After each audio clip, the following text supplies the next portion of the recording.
someone has their piece of land and they want to turn this into gardens, how much money can they realistically make? Let's compare two businesses. Let's take a house, a good house, which can give you 1 million shillings a month. Let's go outside Kampala, then create a garden, and that garden will give you 1 million shillings a week. What I do, I get the cost of land and the cost of building, establishing the complex, and I compare it with the rentals, and I see if I can get my money back in 5 years, then I'll invest. If I can't, I don't touch that project. Don't jump on the bandwagon. Sometimes that bandwagon you are jumping on is a late bandwagon. The profitable bandwagon is past, but the last one, which broke down somewhere, you see it passing you and you get on. But also we do service to the community. You may have a quarrel with your wife. You come to Akaama, we shall sit you. We shall sit you under our trees, and how much? After 2 hours, you will go back laughing like you're laughing now. And it has happened. Bride cancelled the name of the bride. The place, the time, and the date remain the same. The name where there was maybe Martha, put maybe Mary. But those are really also the African tradition. You know, we do the Kuhinjira, the Kuchala, the introductions. Those events are done in a home. Yes. So at Akaama Resort, we have a home, fully fledged for you. You can turn it into whatever you want, so that it can come out as your home. Then have your Kuhinjira, Kuchala, Kwanjula, name it, in a homely environment. Thank you for coming on the show, Arthur. I'm very excited to have you here. For those who do not know you, please introduce yourself and tell us what you do. Thank you, Herbert. Arthur Sserwanga is my name. I'm a professor of taxation at Makerere University Business School, MUBS. Most people refer to it as MUBS. Mm-hmm. At the same time, I'm a proprietor of Akaama Resort. Akaama Resort is one of the biggest green spaces in Chira, outside of Kampala. I'm a seasoned entrepreneur. I've been in the space for about 28 years. Wow. Doing so many other things Right. in business. Started so small, micro business. And at the moment I'm very passionate about mentoring, enabling young people, all people of all spectrum, to start the journey of entrepreneurship. Mm-hmm. If you may allow me, I would wish to dedicate this show, or my presence here, to those people who are in employment or who are seeking employment, but they know or they have a motivation to join entrepreneurship.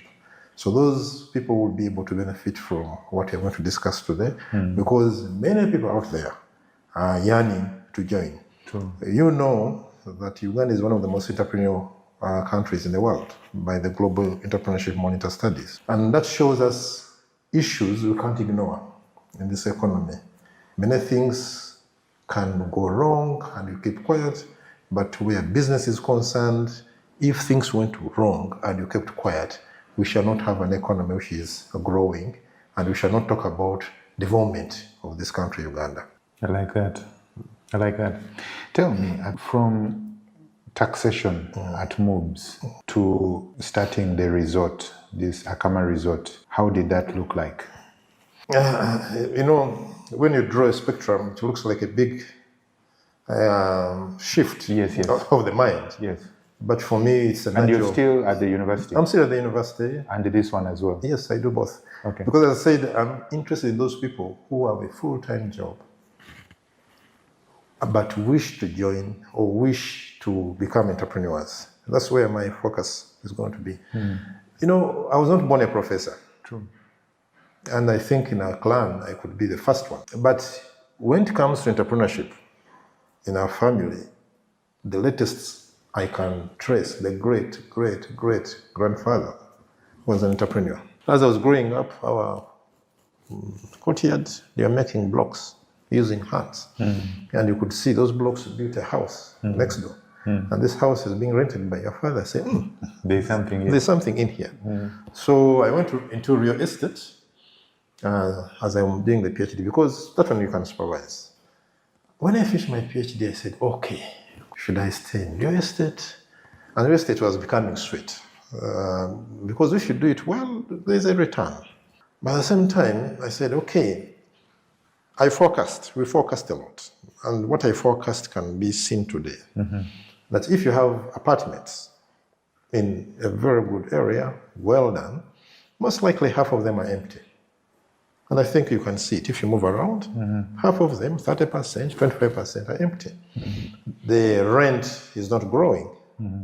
The rent is either stagnant or sometimes declining. That's the forecast I did about 15 years ago. And that's where research can help you in business. So when I did a forecast, I said, okay, if this might happen in 15 years, how can I change my investments not to be hit by the data I'm forecasting at the moment, the information?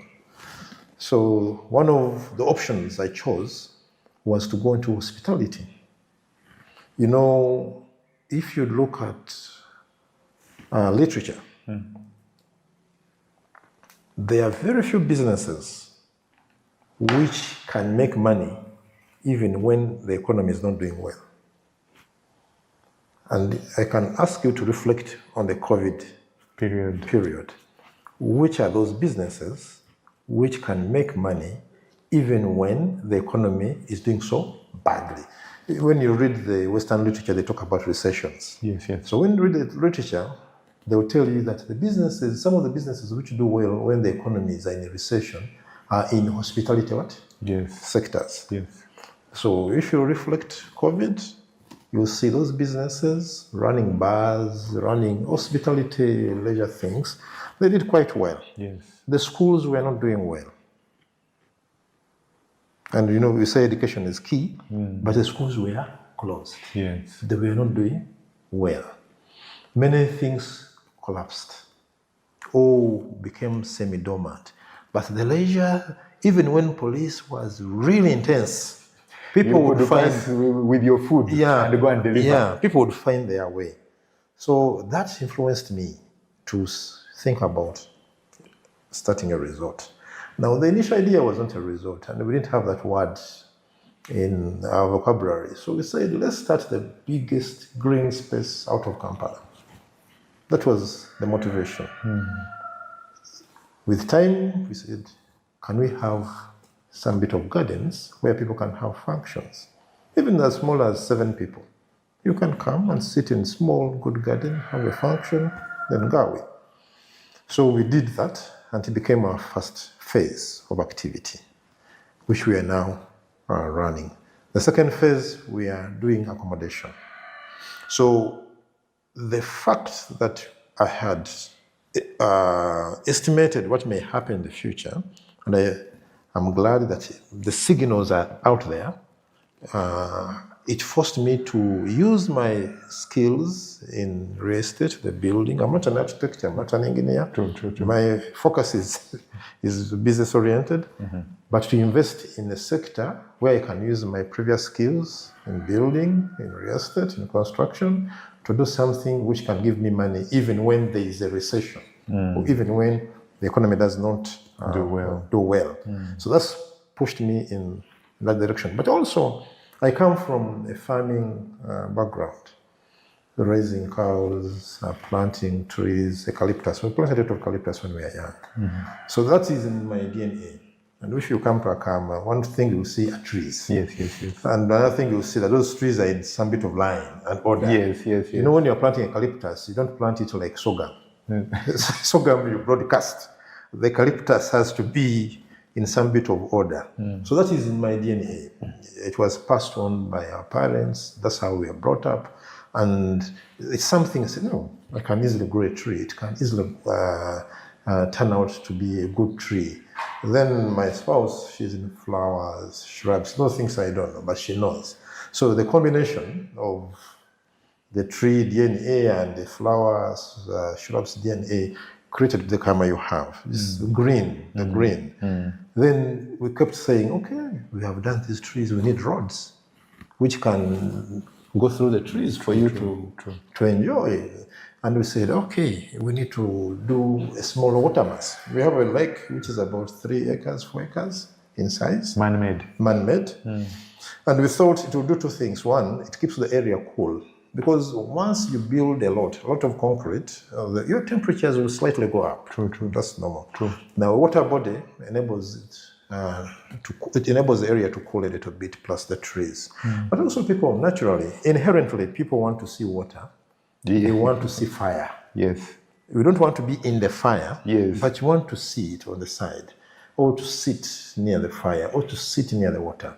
So we said, let's have our man-made lake as the center of attraction, and it's the main thing there. Then you have the gardens, and the other things will keep on coming. So that's the journey we took. It was intentional. It was research-based. We didn't just gamble, do this or the other.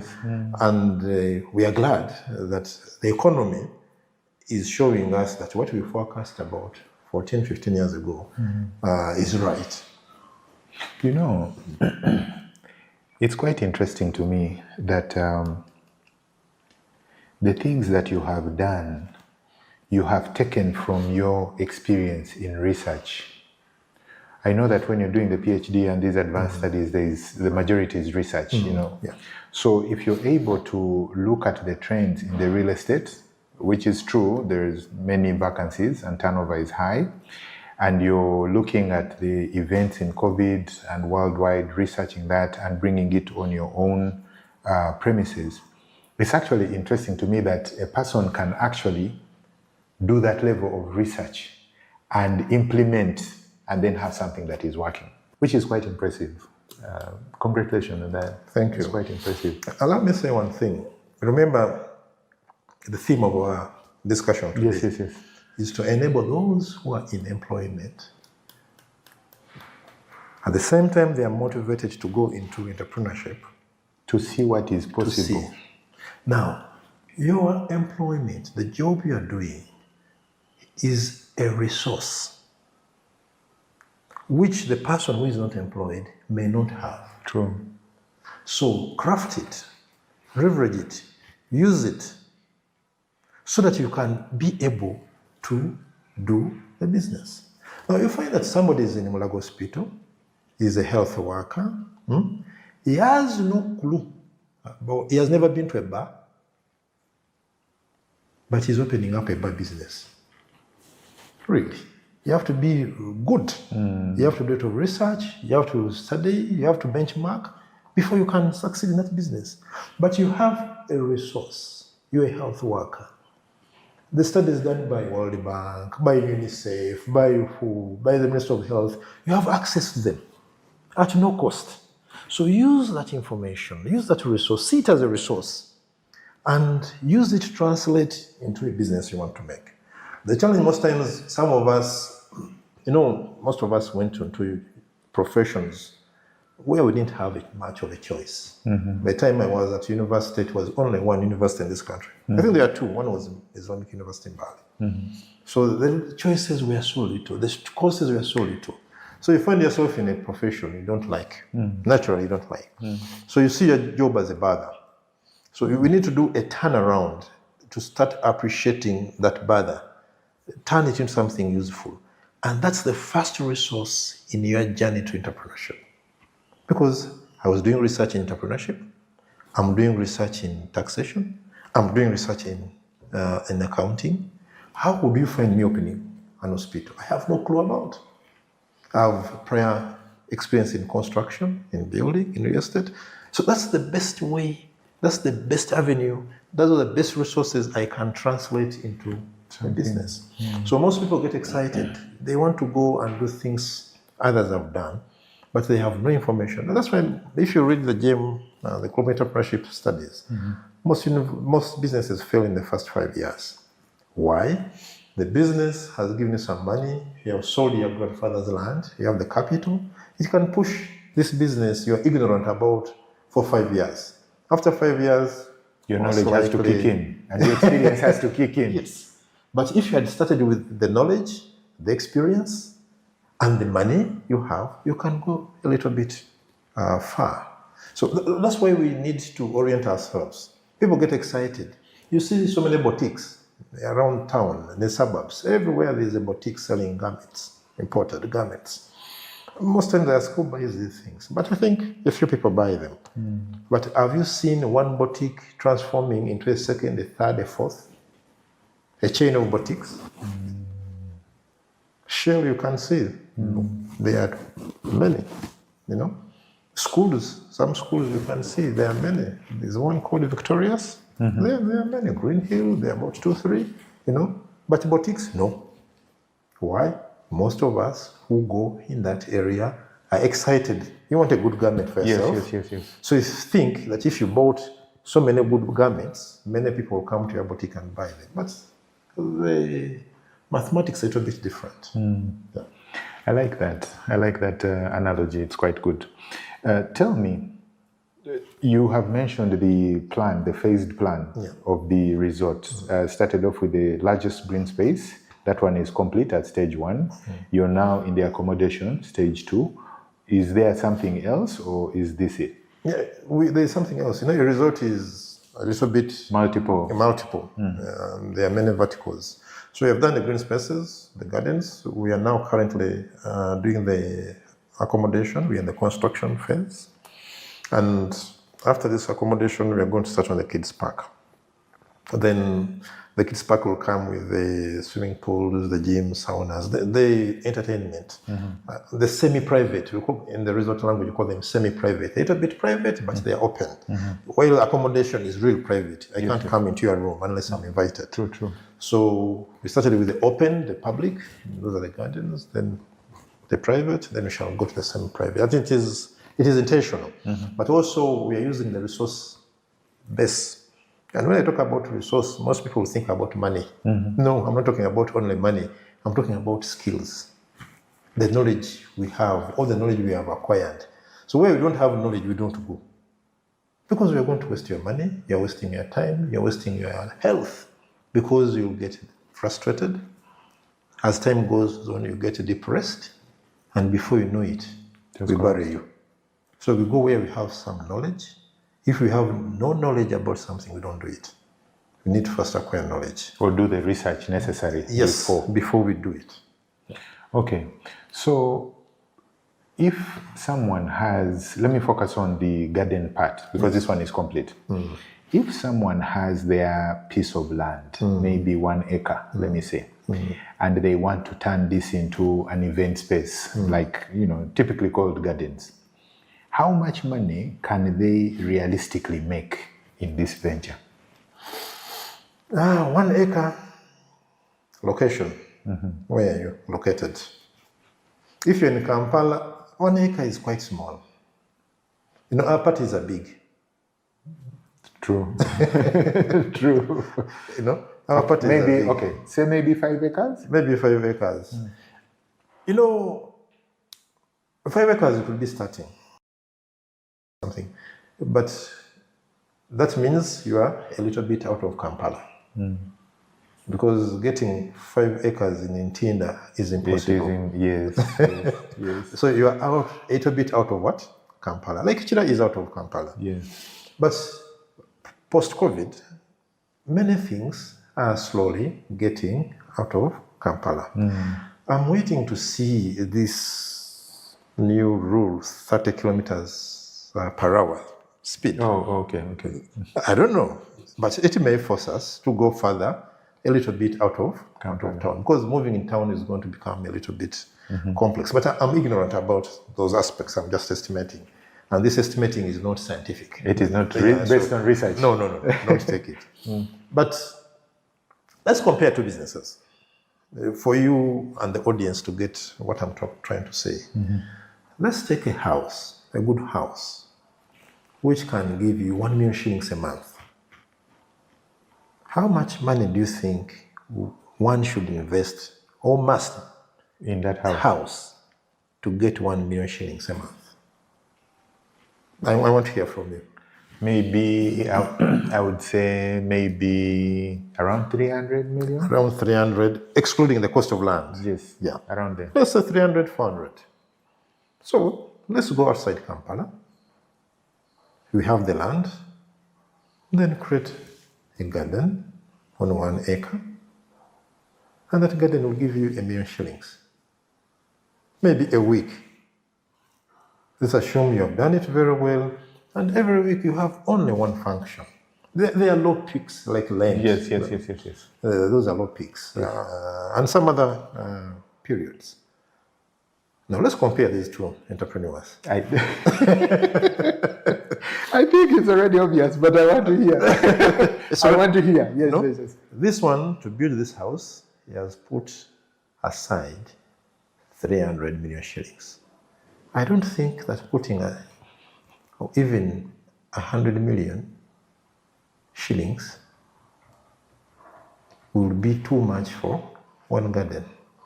So let's compare 300 you have invested in a house and 1 million, no, 100 million you have invested in what? In a garden.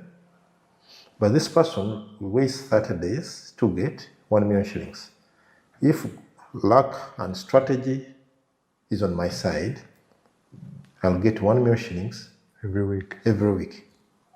Let's say 3. You may not get every week. Let's say 3 weeks. Or even 2. 2. You're already far.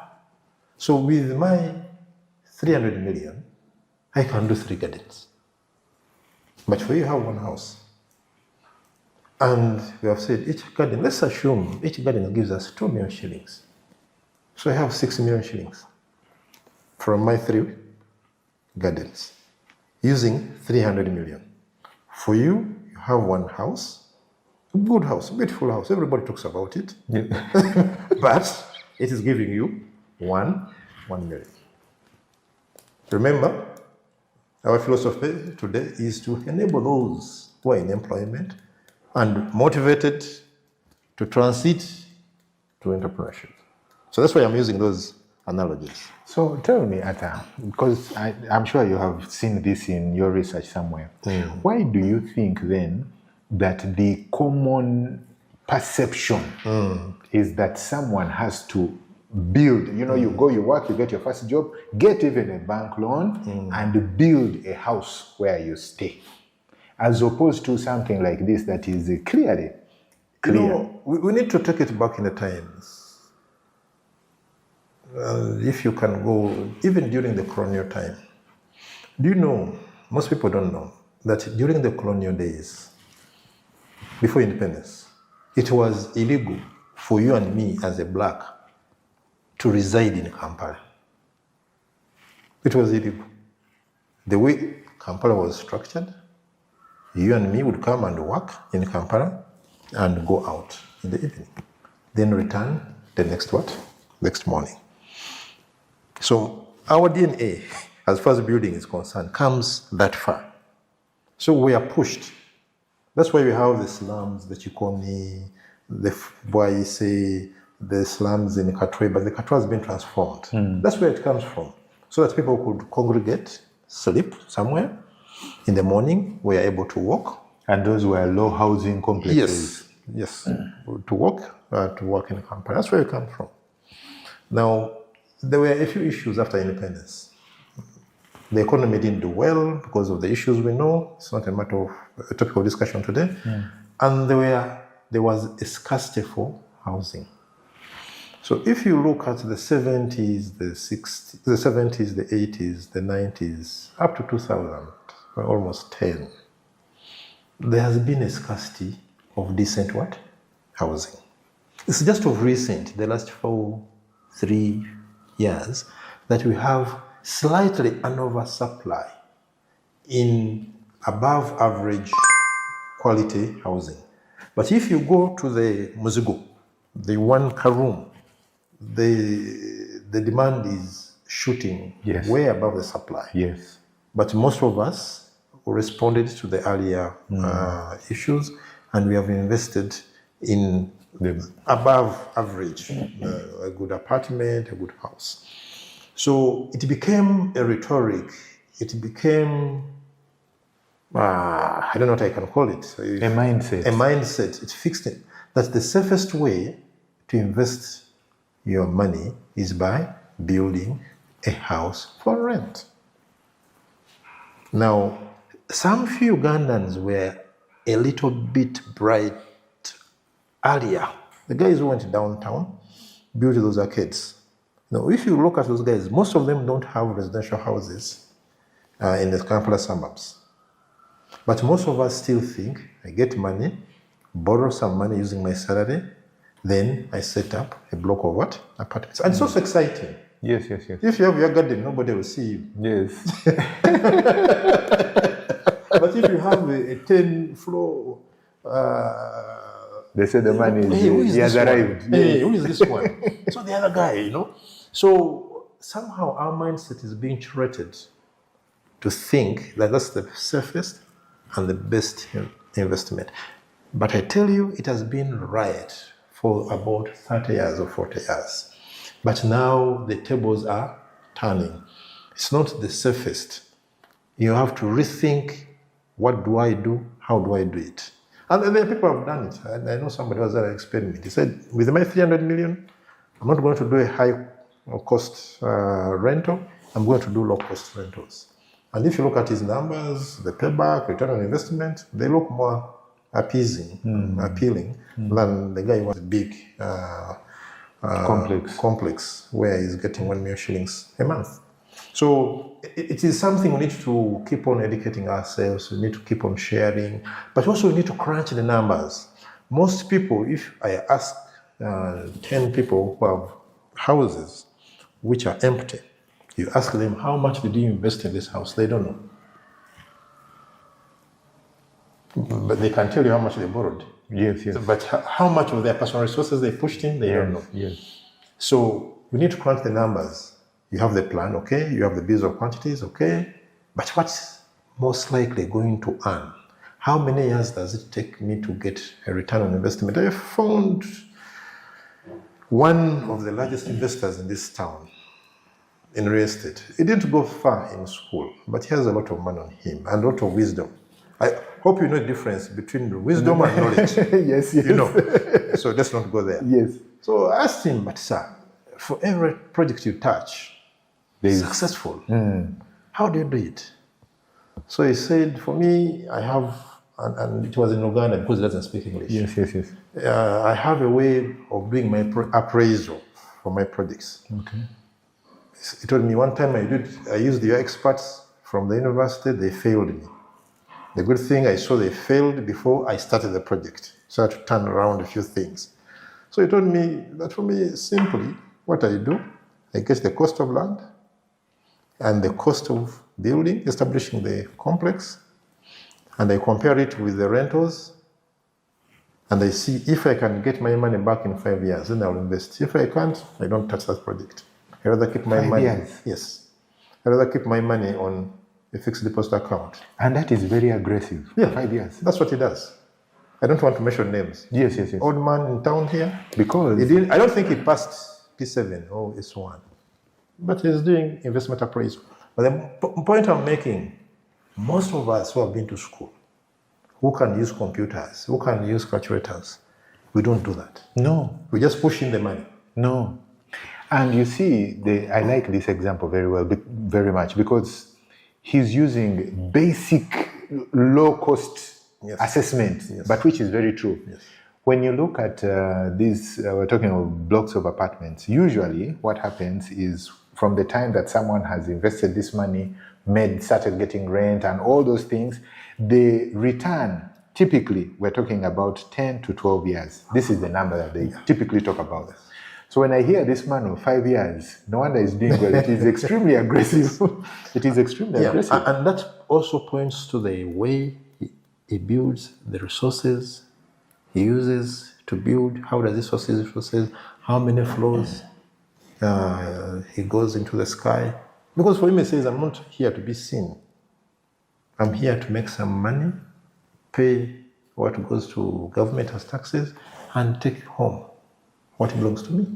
But some of us want to be seen that we have the biggest or the tallest or the most beautiful. The mindset. Yeah. So we end up pushing the monies. But most important, we don't punch the numbers. I'm sorry for cutting you short. You know, I was looking at the example that we had of the 300 versus this one and the 5 year that this man, and wondering, would he invest? So when you say $1 million a week and there are 52 weeks in a year, that is roughly 50. So 5 years is 250. Give or take, this man, I think he can invest in this thing. And we have used $1 million. Yes. But we said maybe as Yes. 3, it could be getting 2 million shillings. So, and that is just one garden. Yeah. And in the 300, you could have 3 gardens. 3 gardens. So the money is way more. Come on. You see how rudimentary the application. Yes. I'm already applying it. You're applying it. Because it is very simple to and use. it's making sense. But you go, you get us from Academy, we do for you investment appraisal, we do so many formulas, so many tables. Big charts. You cannot understand them. You get it. But because you want to pretend, you say, I get your point. And you pay me handsomely. This man used a rudimentary, even if you don't have a calculator.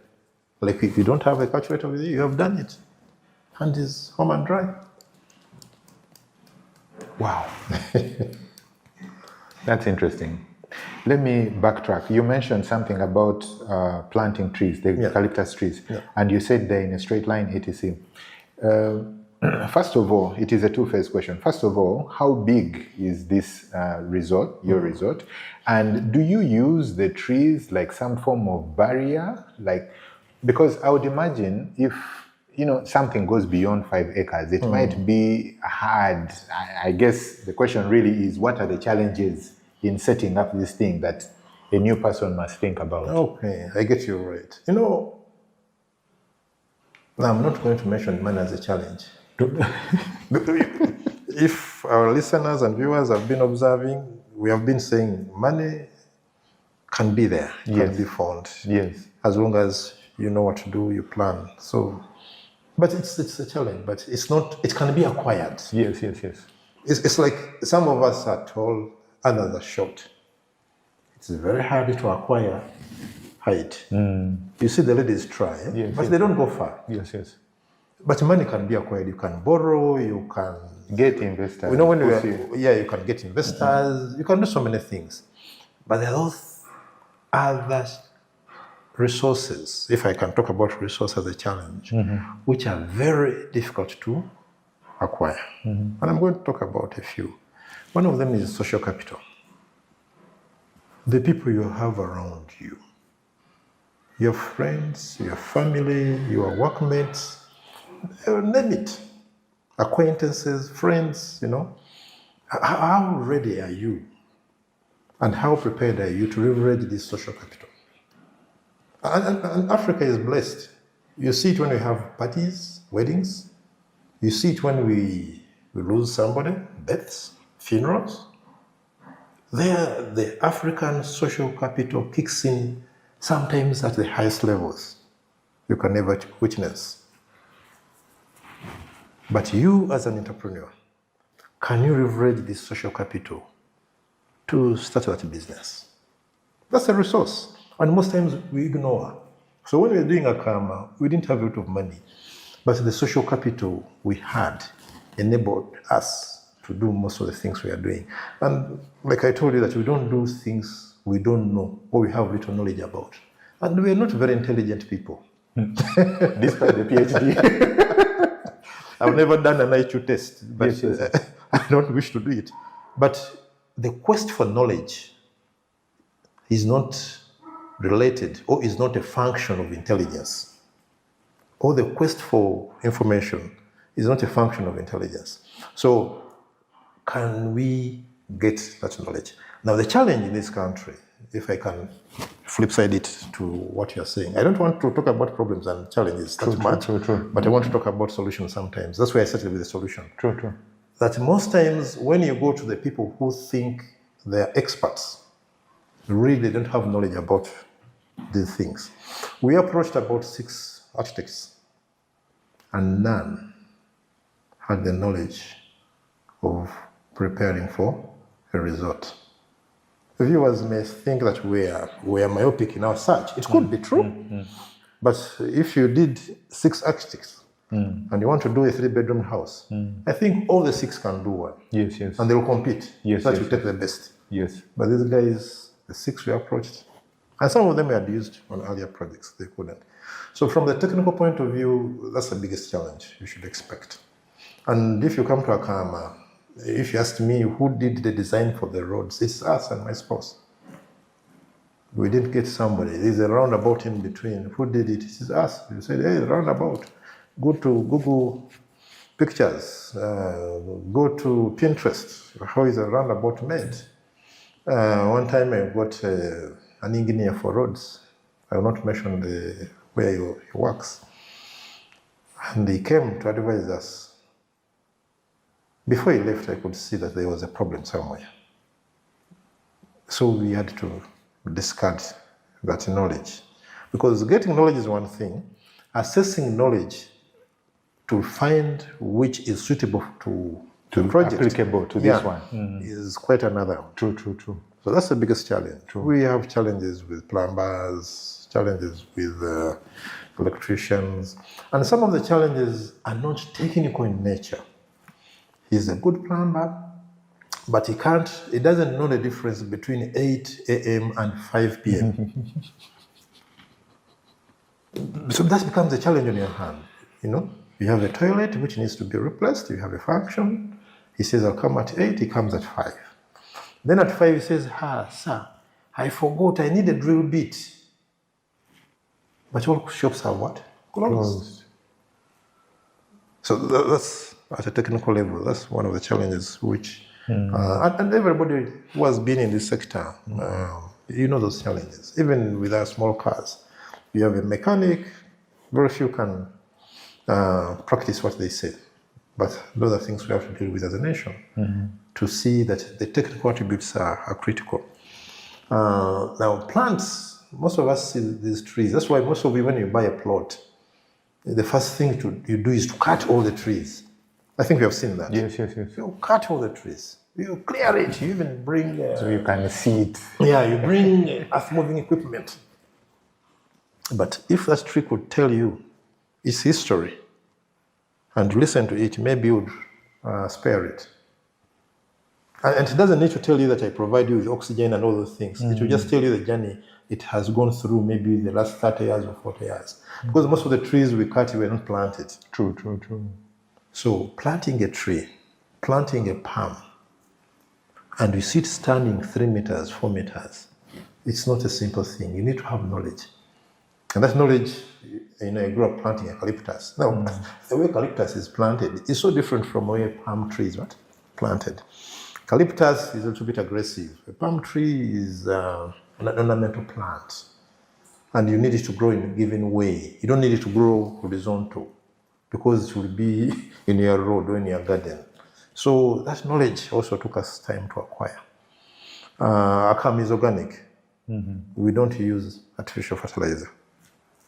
So it took us time to understand which fertilizer, in what application rates, where do we get it to be able to sustain that palm tree. I'm using palm yes. as one of them, but there are so many trees in Akaama. There are thousands of trees and hundreds of species if you come there. So that was a challenge. And it took us time. The first palms we planted, if I can concentrate on palms, if I take you there, they don't look as good as the palms we planted after 2 years, when we had acquired even more knowledge. Where to resource, how big should the pit be, or when do you plant? There are trees we planted in June. Ignorance is bliss. There are trees we planted in June. And you and me know, in Central, June is a hot period. True. So we spent a lot of efforts and money. One of the efforts with one of my sons, watering them every day and manually. Because we didn't have a sprinkler, it was a jerry can, then you push water into that tree. And also we applied these bottles, the bottles, and you put them in the soil so that you can put water. It stays a little bit longer. After some time, we said the bottles are small, the mineral water bottles. We went to Shell petrol stations, Shell, Total, those big ones. We are taking away their rubbish. That rubbish has the 4-liter jerrycans of oil empty. So we'd wash them very well and use them as bottles. So all those were, I would call them challenges, yes. but they are lessons we took. Now we know when to plant. We know the kind of pitch the size to dig. We know where to get the fertilizer, which is organic, So there are those aspects. But also, there are very few resorts in this city or in this country. And the biggest number of resorts we have are in the game parks. That's where you find them. And there, the national institutions have really curated what you do and what you can't do. So they take a given shape. So if you go to Maxon Falls or Queen Elizabeth, the shape is more or less the same, because they are organized, managed, and supervised by the same entity. True. But when you're setting out yours, you don't know. You can't go and use the national game park laws or regulations that this tree should be saved, this one should be cut. You rather circumvent the roads to go around the trees. You don't know. And if you are ignorant, when you bought the land, you first cleared all the trees. True. And then realized, hey, a resort should have trees. True. So those are quite a number of challenges we really faced with. But also there are quite lots of solutions out there. People who gave us this information, we didn't get them from Europe or from Canada or from America. No, they're Ugandans. And they're young people who know what they're doing, who are really passionate about what they're doing, who give us advice, who we employ to do these things. So it's not that it is a dead end, but you need to be aware that it's not as easy, it's not straightforward as it seems to be. You need to be really intentional, you need to go deep and get the knowledge, get the skills, and be able to do it right. I hope I've answered the question. Yes, yes. I want to dig a little bit deeper. Please. Because the scope or the grandeur of Akaama Resort might be out of reach for this person who is thinking of transitioning from their employment to having this kind of business. So if we're able to break it down to almost a micro level and talk to a person who is thinking, maybe they have their... First of all, does location even matter? It does. It does. Yes. When you're teaching business... And then the size. We say location, location. Location matters. Just imagine you went... I'm looking at a location which may not work at all. Kampala and Uganda are blessed. Okay, I'm thinking, let me give you some context, additional. I'm thinking, so Akaama is in Chira. If I went and bought land in maybe Chitukutwe, about 5 acres in Chitukutwe, and I want to put one there, would it work, or what kind of challenges? It would work. If you have been to Chira recently, the government of Uganda is doing that road. From Chiwatule, Chira, Chitukutwe. So first of all, access is okay. Is going to be cleared by the government of Uganda, not by you. Not by you. And the works are going on. Yes. Now, if people can go to the game parks, I think the nearest game park from Kampala could be around 300 kilometers. True. 300. Yeah, even in Lekemburu is about 300 or 200. What about Chitukutwe, which is not even 30 kilometers from Kampala? Can you do it well? Whatever you do, you have to do it well. It has to be... Because you have to know, what does the final consumer look out for in such places? They need space. They need parking. They need security. But most people have space. Most people have some bit of parking. Most people have some bit... I'll talk about security. You find the security man. I found one yesterday. I can't remember where. When he was directing me to park, for a moment I thought he was a lunatic. Just the way he was dressed. Then I said, hey, this man is in uniform. Okay, he's okay. I followed the instruction. Maybe I should follow him. But these guys have come to have a wedding. to have a party. So the security person should be dressed, and his mindset should be curated in that mode. Because it's a little bit different with the security person at the factory, who is guarding the factory premises and also telling the workers, don't use this, get use the next one. That's very different. So those are some of the aspects. If you have been to some places, you go, they tell you park here, you park very well. You open the door and there is some bit of good mud and water. So you have to negotiate. If you're not fit enough, you may not get out of that car. What does it mean? Will you come back? You may not come back. But the ambience, people like Munyonyo. But what is Munyonyo? Number one, before you even enter any building, the kind of ambience you see. That's good enough to say, I think this is a good place for me to have my function. Actually, now that you mention it, when you're entering Munyonyo, they have that avenue of trees. Yeah. They have a big, solid statement gate. Yes. They have all those things. Security is very, like they say, guru. Yes. Yes. And I've been to your place as well. And when you're entering, the gate is also standing. Then there is an avenue. There are trees. In fact, when I was going, I was telling a friend of mine, but this place, I like the trees. And then when you enter, when you turn on the right, you see a huge parking space, which is what you're talking. Yeah. And there was no mud, to your credit. There was no mud, when we got out. There was no mud on the ground. It hadn't rained, but I could see that, Even if it rains. Yes, even if it rains. So I know you have mentioned this, but maybe it calls for additional discussion or clarity. It appears to me that from your academic training to practical business sense, it seems to me like you do a lot of research before you're actually putting your capital in this thing. How important is it? Let's look at the businesses, the big businesses on the globe, which are bigger than Uganda's economy. Do you know some? Many. Apple, Google, And there's a small book. You can get it on the internet, even free. It's called How Google Works.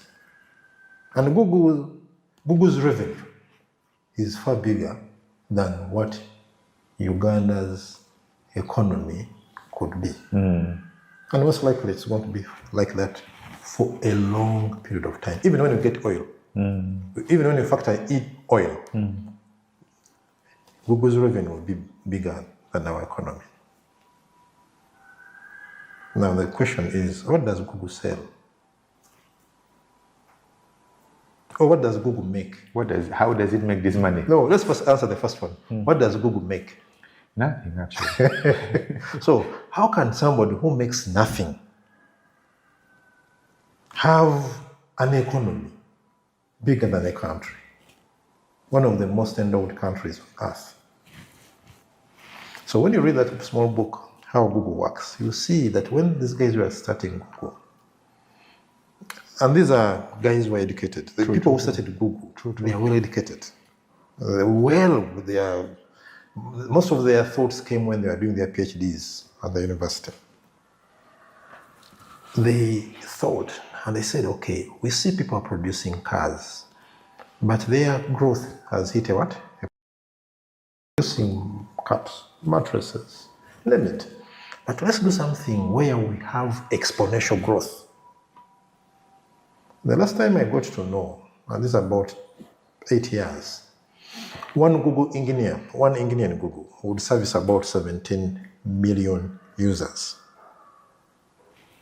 One Google engineer would serve 17 million users, including you and me. Now I don't know. This information is old, but you can get recent information. Let's compare it to Umeme. Now you eat this. Cell. Well, let's compare it to any of the telcos we have. And you do the ratio of engineer to what? To users. You'll see they're in hundreds. Those who are doing really well. It will be hard to find thousands. You may find some, but very rare. Those will be 3-2 companies. So what does it mean? That you need to think, you need to read, you need to investigate a lot. One, to establish a business which can give you that growth. But if you and me woke up and say, let's go and sell bread on the roadside, we can't get to that growth. No. No, we can't. And that's what most of us are tempted to do. Let's go and sell t-shirts. Let's go and sell a shirt like this. You ask me, where did you buy it? I tell you, hey, what price is it? I say, chifuna in the local language. Yes. Then you want to, but it may not, the word is not may not, it will not. It will not take you that far. Mm-hmm. So people take time to understand what is happening. And now we live in a global village. Knowing what is happening in Kampala is not sufficient. Yes. You should know what is happening in Kampala, what's happening in Uganda, what's happening in this African community, what's happening in the SADC, what's happening in the OAU, what's happening all over globally. And where is it going? Because sometimes we follow business patterns or debates when they are in the terminal phases of their life cycle. In the 90s, there was something in the bars called Chimasuru. I remember. You remember. So if you came now and you want to start the same business, it will not work. It's died. It's died. And nobody killed it. So what you're saying is, while someone is thinking of the business, Yes. they have to look where it is in its life cycle. Yes. But in taxation, there is no trend analysis. Is there a trend analysis? It's there. It is there in taxation. Yeah, for example, a good tax administrator, tax administration is the Uganda Revenue Authority. Before it imposes a tax, it should know, if I impose tax X, how much will I collect today? How much will I collect after 2 years, 5 years, 6 years? You should. Even the pastors, they do trend analysis. They know that around Christmas, you people give a lot of money. They know. Let's do Harambe. They know. You are happy, you are blessed, you have been receiving gifts, so it's most likely that you also give. So everywhere you can do a trend analysis. But the emphasis is that don't jump on the bandwagon. Sometimes that bandwagon you are jumping on is a late bandwagon. The profitable bandwagon is past many years. But the last one, which broke down somewhere, you see it passing you and you get on. Sit down, investigate. And this information, I see people wasting time on social media, they write, they read. Take half of that time and dedicate it to the business you want to start or the business you're running. I will tell you, it will work for you. And these giants have been very good with their technology. If they see you investigating a lot about t-shirts, the algorithms will give you even more information about t-shirts. So if you just concentrated for 2 days, you will get more.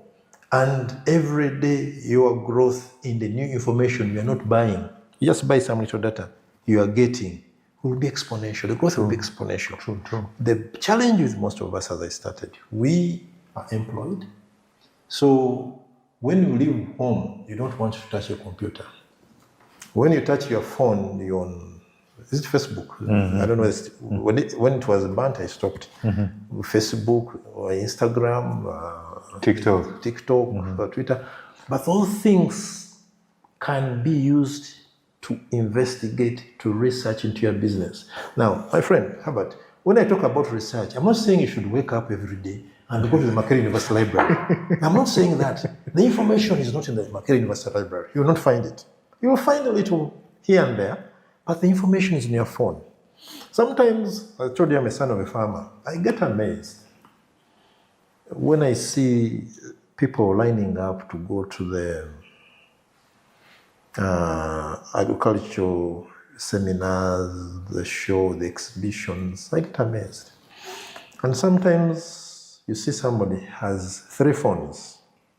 He's holding 3 phones, but he's in a long line to enter that exhibition. after paying 25, whatever. And some of them are a little bit elderly. But all the information in there is on the phone. 3 phones. But we have not curated our minds to think like that. There is an issue that most people want to be taught. They want to be told, but they don't take time to investigate on their own. So I'm not talking about the academic research where you're going to do long formulas, R squared, correlation, regression. I'm not talking about that. I'm talking about understanding a simple model. Remember the old man? The man, yes, the businessman. The businessman? Yes. It's not even written anywhere in his books, but he knows it, he understands it. And he applies it. He applies it, and it is working for him. Yes. So I'm not talking about research complicated that you should hire me as a professor. No, you're wasting your time. I know very little about your business. I can't help you much. I can direct you, look here or there, but it's you to understand, to appreciate that investigating the business you're going to do is more powerful than just jumping on the bandwagon you see passing. It may be even going to the wrong direction, but you just jump. And before you know it, it is in the wrong what? Direction. So you need to be intentional. Ugandans, we need to be intentional to find out what works in this sector I want to invest my money in. For how long will it work? And that information is there. You can imagine the owner of Google has never stepped in Uganda. You get it? Very few Ugandans pay for the Google services. Most of the Ugandans use free. Yes. Very few pay. But I know there are some who pay. Yes. But that man or that team will sit somewhere and make a forecast about Uganda. Accurately. I don't know about, I think before COVID, there was a small car which was tracking our roads. I don't know whether you saw it. It had cameras. I've seen it in other places. It was in Uganda here. We don't pay for Google Maps we use. We don't pay for it. But that man knows that that country, one time, they will pay for this. Let me give it free for some years. Let me track. I've never found a road in Uganda which is not on Google Maps. True.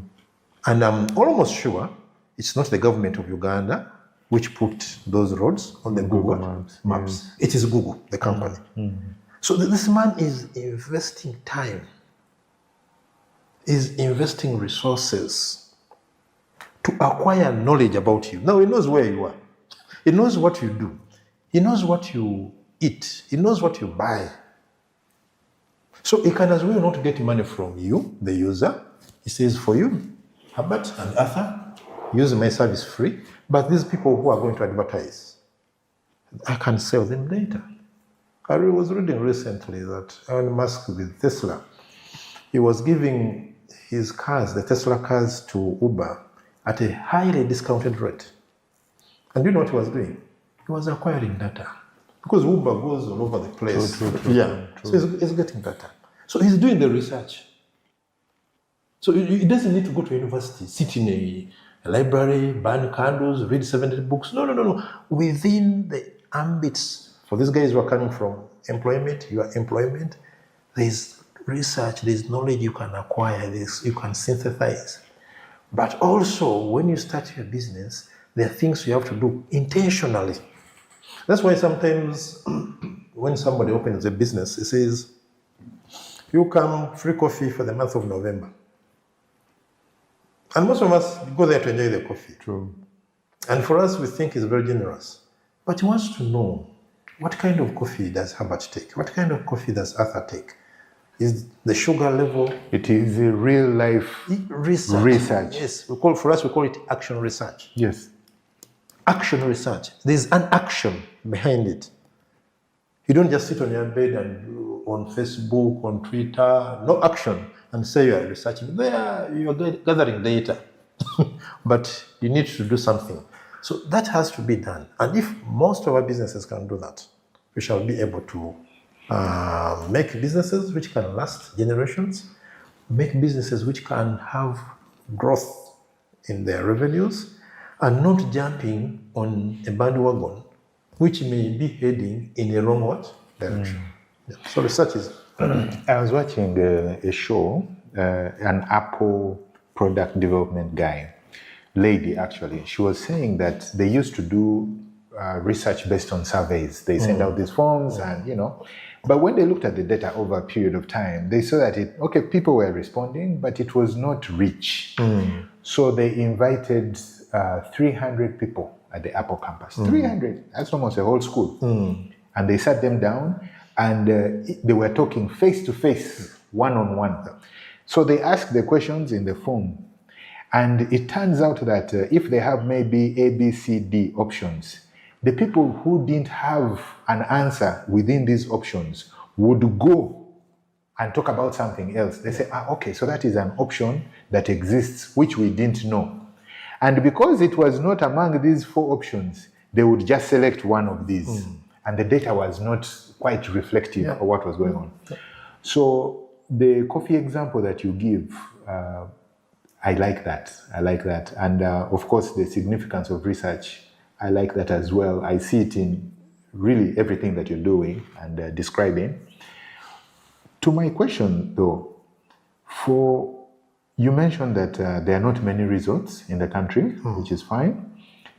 What is setting Akaama Resort apart from the others? Why should someone go to Chira, to your place, as opposed to any other that might be closer? There are a few things. When you come in, and you've mentioned them twice, when you come in, nobody would wish to have his occasion, his party. But even a funeral, even if you see how funeral homes are rented somewhere, we're not in that business, but the neatness, the ambience, and that's a starting point, and you can't wish it away. People want places which are neat, which have that ambience. When you walk in, your soul, your body, your mind should be rejuvenated. Yes. So that's why people come to Akaama. The road is not so good at the moment. They're working on it, as I mentioned. But once you enter Akaama, you forget about what you've gone through. True. And that's very important because you spend a few minutes on the road, but your wedding is going to be about 4 or 5 hours. That's critical. 2, we have policies which are really pocket friendly. We don't charge cookage. You can bring in tons of food you want to consume. You don't even pay 1 shilling. You can bring in all the drinks you want to consume. You don't pay even a shilling. And we don't have other terms and conditions applying. Sometimes they say, if you want to bring in this food and what, okay, we shall not charge you cookage, but you use our tent. Now, our tent is 2 million shillings. No. Just come and have a good time. And that's a model which is not so common in this country. Areas or places have so many restrictions and so many terms in small print. Our terms are in big print. In fact, when you walk into the offices, on our reception, you will see those things. The things we do for you, they are there in big print. So for somebody who has the motivation to have a good function, a good wedding, and has some money and is smart, then Akaama is a choice. You pay little, but enjoy much more. You can bring all service providers, not limited. You don't need to come with a generator. We shall give you a generator. We shall fuel it for you. Some places will say, yes, we'll give you a generator, but you need to buy fuel. No. Even if power goes off, for all the time you're in Akaama, the generator will be running. So those are some of, you look at them, they're not so big things, but most places don't do them. When you're Akaama, we shall do it for you. When you're at Akaama, we shall do it for you. And that makes the wedding, a function, a party, a team building. Corporations sometimes come for team buildings. That makes it a little bit user-friendly, but also the ambience there, I don't want to mention this, but let me mention it. It's not what you can easily find in Kampala. There are very few places which have that kind of ambience. So people want, we're in concrete, brick and mortar. Yes, so the majority. From your office, brick and mortar. Our roads are becoming a tunnel. Side by side is brick and mortar. Then you enter your apartment block, brick and mortar. So when you come to Akaama, you get something really different. It's like we are 300 kilometers away from town. in another one, Yeah, out of town. Yeah, but you are in town in a setting which is out of town setting. So that is very important. And also, there are lessons you can take. You know, the trees we have, the flowers we have, they have meaning. They are medicinal. You know, we tell you this, you see this one? Yeah. For men, if you have prostate problem, this one will solve you. And you can Google, you can use ChatGPT, there are so many apps we share with you. You take a photo of a plant, of a flower, of a leaf, and it will tell you, this is called this, it does this, take it in this. All things we didn't do as Akaama, but we enable you access them and enjoy yourself while you're at Akaama Resort. Let me take you back a little bit. You mentioned that when someone has come, you offer the generator for free and you offer the fuel for free, which is unlike most other places. How are you able to do that, offer these affordable prices and then still have a quality service? You know, pricing is psychological and also it deals with the mindset. You could choose to have one event in 1 month. It would work for you. Charge the maximum price, and you may go home with some money. We chose not to have one event in 1 month. Let's have 4. And it's like an insurance. For each function we have, let's put some money aside for the fuel in our generator. Because we are in an area which is provided with electricity and it doesn't go off all the time. So our generator, our fuel in it, we treat it like an insurance. So small bits for every function, every event of that money, we set it aside to provide for the fuel so that we don't pass on a huge cost onto our client. And the banks are doing it. If you go to a bank, most of our loans are insured, especially the loans on our salaries. Yes.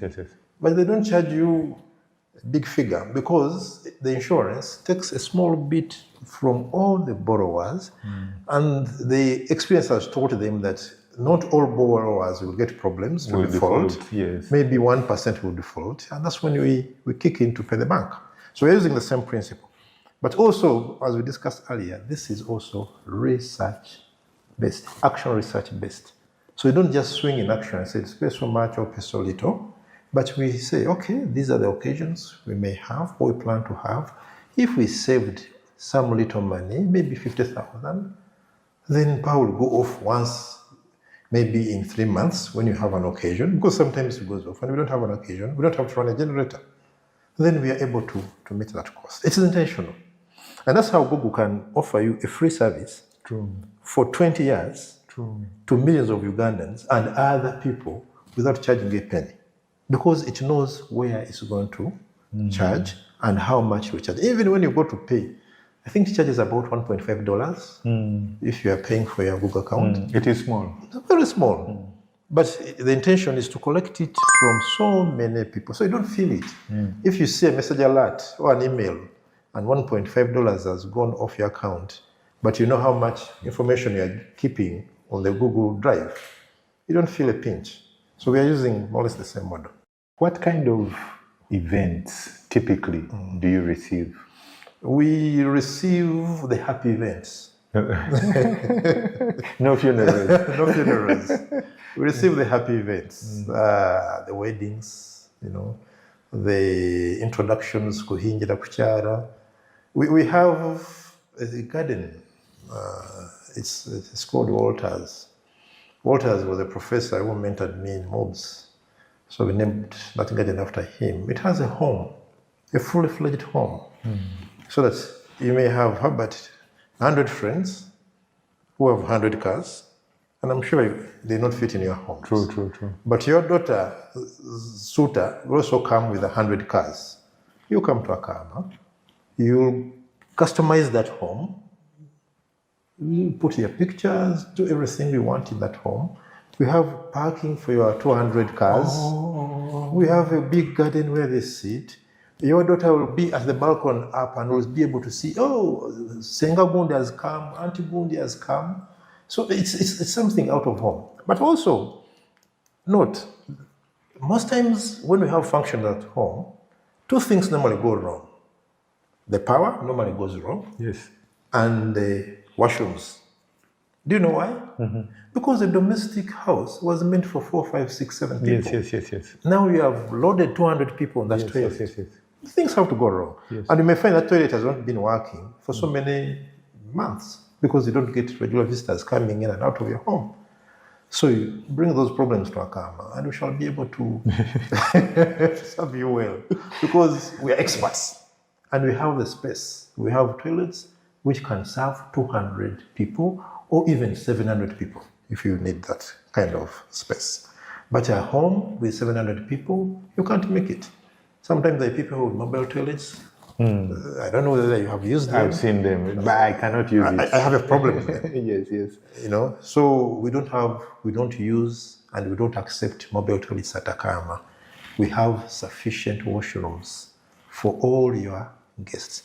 So you come, have a blast, enjoy, dance the night away, and go home. But if it was in your home, you slept late, the next day, Kasasiro, the tents are going out, the truckers knocked the gate, because your home wasn't designed to do such kind of activities. So we have such special places. We offer space for team building, for institutions, and families. Sometimes we have a family which says for us, we're a big family or we're a small family, we have a need to build our cohesion, want some bit of team building, and they come. Now, it's very hard for you to do a team building in a hall and you enjoy it. You can go to a big hotel, AC, and do a team building. It's different if you come to Akaama. True. And you did team building by the lakeside. True. It's quite different. People are doing proposals, young people. They do a very intentional, well-curated function, maybe for 2 hours, 3 hours, you go away. But also we do service to the community. You may have a quarrel with your wife. As the sun rises across Uganda, a new dawn in luxury living awakens. Solana Lifestyle and Residences is Uganda's newest, most prestigious and award-winning lifestyle destination, an address for those who dream differently.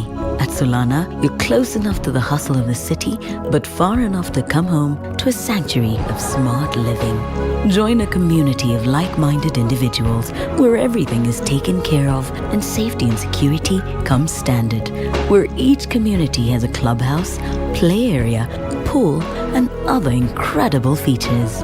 Let an oasis of calm greet you at the end of each day with manicured gardens, pathways, parks, bicycle tracks, and so much more.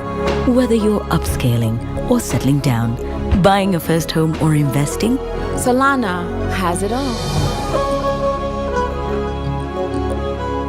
Uganda is now open to the world. Come to Akaama, we shall sit you. We shall sit you under our trees, and how much? After 2 hours, you'll go back laughing like you're laughing now. And it has happened. We have had people. They say, "I've come here. I have a problem." One time we thought a guy maybe wants to commit suicide. We asked him, "Where is your wife?" He said, "My wife is in the car. Can I sit somewhere and we have a discussion?" I said, "Please, we'll give you chairs, a mat." They preferred the mat. They wanted a new environment, clean out of all this. Yes. And serenity. Yes. After a few hours, the gentleman came and said, "Thank you so much. I've had a wonderful discussion with my spouse." Wow. And for that, we don't charge. That's free. That's CSR. Wow. You know, communities are built on families. Yes. You know, so that's why I said, although I said we don't do side families, that's side occasions, but those are when you're strained, when you are demotivated, you feel you're not worthwhile. So someone who wants some peace of mind, serenity, etc. can come. Yes. You're not going to allow, anyone from the street, so you don't have squatters, all this kind of thing. But vetted can come in. Come to our office. Then we shall give you a space. There are spaces now we know which sort of problems. Yep. Just go and sit there, and your problems will be solved. And you may take it less serious as maybe I may sound, but you need to go through the process and say, okay. People come. It is true. And some return. You know, it is true because when you look at these therapy centers in the US, UK, etc., they have gardens, they have meadows, running water, they have all these things, and they go and they sit patients. That's why you find the benches for people to sit, and it is therapeutic. Yeah, some meditate, others sing to themselves. So those are some of the occasions we host. But the last one, where you have issues and you want to really be helped, was very intentional from the beginning when we were starting. So this city is becoming a jungle of concrete. Can we have some space where you can go and be able to resonate with nature? And at Akaama Resort, that is possible for you. Even us, sometimes you feel the day is not running well, you go and sit under the tree, sit on the bench. You end up doing much more than you would have done on your office desk. Yes. Actually, I like that a lot. I like it. For a person who wants to set up this kind of business, they have secured the land, 5 acres. Let's say it's a good starting point. Yes. What are some of the key investments that they should think about? I know from beginning a generator is necessary. What else? Yeah, but from the beginning we mentioned the generator, but also you have forgotten one thing, knowledge. The research back, the knowledge to run the thing. That's very, very important. Because you may acquire wrong things, which you don't need. You don't need in that kind of space. You need, for example, all our gardens have a changing house. Because when people come for the weddings, they change. In the early days, people never used to change on introductions, but now people change on introductions. And they want to appear smart, give them opportunity to do that. So we need those changing houses. They are very important. We mentioned that we have a big parking space. We need very good, clean, paved parking space. And I'm saying paved because some people try to innovate or cut corners, pour stones. Most of you people drive a four-wheel drive. So what happens, the four-wheel drive will keep on digging and churning the stones in 2 different directions. And after a few months, it will be something else than you had anticipated. But also at Akaama, I think about ladies, a high-heeled shoe will go down through these rocks. And for every occasion, you find that you have to buy another shoe because the shoe you wore on the last occasion, it got spoiled. The same applies to gardens. Our gardens are green, the grass is green, but with your high-heeled shoe, you will not dig, you will not sink. That's very important because you can dislocate. Yes. You can dislocate, but also the shoes get spoiled. So those are things you need to really think about. Now, you need to invest in the ambience. You know, that's where you differ from a big hotel like Sheraton.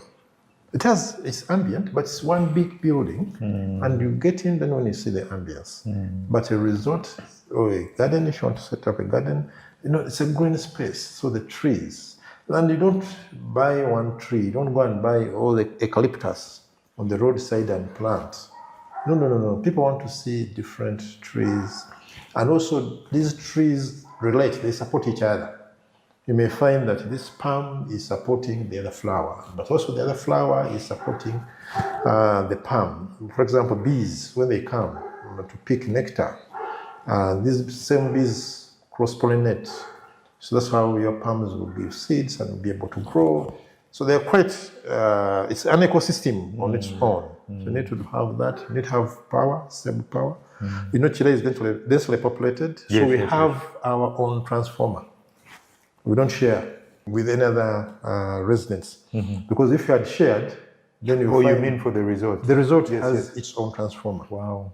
Because if we had shared, you find that our load requirements will destroy everything. It will not be sufficient for Akaama Resort, but also will not be sufficient for the neighbors who are all good neighbors, and the people we know. So we have a transformer dedicated to the resort so that we have sufficient power at a 3-phase level. So even if you have more than one occasion, as long as power is on, you will not have under voltage. So those are investments you need to think about, the furnishings, human resource. You need to have human resource which is ready, which you must train, because nobody was trained to run a resort. I work with a university, there's no course in running a resort. True. Yeah. So people have been trained maybe in hospitality or in leisure management or in sports or in business administration. So you have to curate their mind that now we're at a resort, we do these things in this way. So you need to get the right human resource. You need 1-2 vehicles, transportation, because mobility is important. But also you may need a motorcycle, because sometimes there's something very urgent you need, and the motor vehicle can't beat the jam, but the motorcycle can be able to beat the jam. I think those are the main aspects you need to set up, but you don't forget that you're setting up something in the segment of hospitality. Because everything I've talked about, if you look at it, works in a factory. You get it?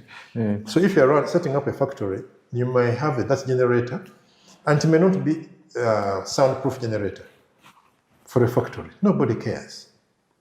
But if you bought the same generator, which is not soundproof, to run a resort, then you're distorting everything. With the cars, for us, for the food, we run cars which are refrigerated. We don't carry our food on tippers. You have seen some people on the roads with the food, people are seated on the saucepans, and you don't do that. But you should be able to know what is the best equipment and how do I acquire it and when. Because all these were not acquired at a go. You don't have that resource. Even if you did, you're going to waste much of it. You need to be in position to do a few things and learn from what you are doing so that you can be able to buy or acquire the things which are relevant for that business. Because as I said, very few of us have run resorts before. True. So you don't have a or history. Have been taught how to do or it. have been taught. So you need to have some bit of history and acquire some of these things in a piecemeal manner. It may appear a little bit awkward for people who run big investments, but you can come in, you'll burn your money. So basically what you're saying is progressive steps, baby steps, and knowing what should be acquired. At what point do you acquire what? Yes. And also benchmark. These resorts are open. Go and visit them. But you find somebody is setting up a resort, he has never been to any resort. Or he's setting up a garden, as you called it, but he has been there when there was a function. And his focus was on the mugole, how she's dressed, what is the cake size like, where's the beer. You need to go back when you are really intentional that this is what I want to do. What things should I do? What things should I avoid to do in my business? Because it's also not copy and paste. True. Because by the time we started doing ours, Onyonyo had run for so many years. But if you come to Akaama, it's not a copy and paste of Onyonyo. There are things we say, no, that's what we shall not do. This one we shall do. So you need to be really intentional about it. How come when it comes to security? You need to get security because you mentioned 5 acres. 5 acres is big space. Yes.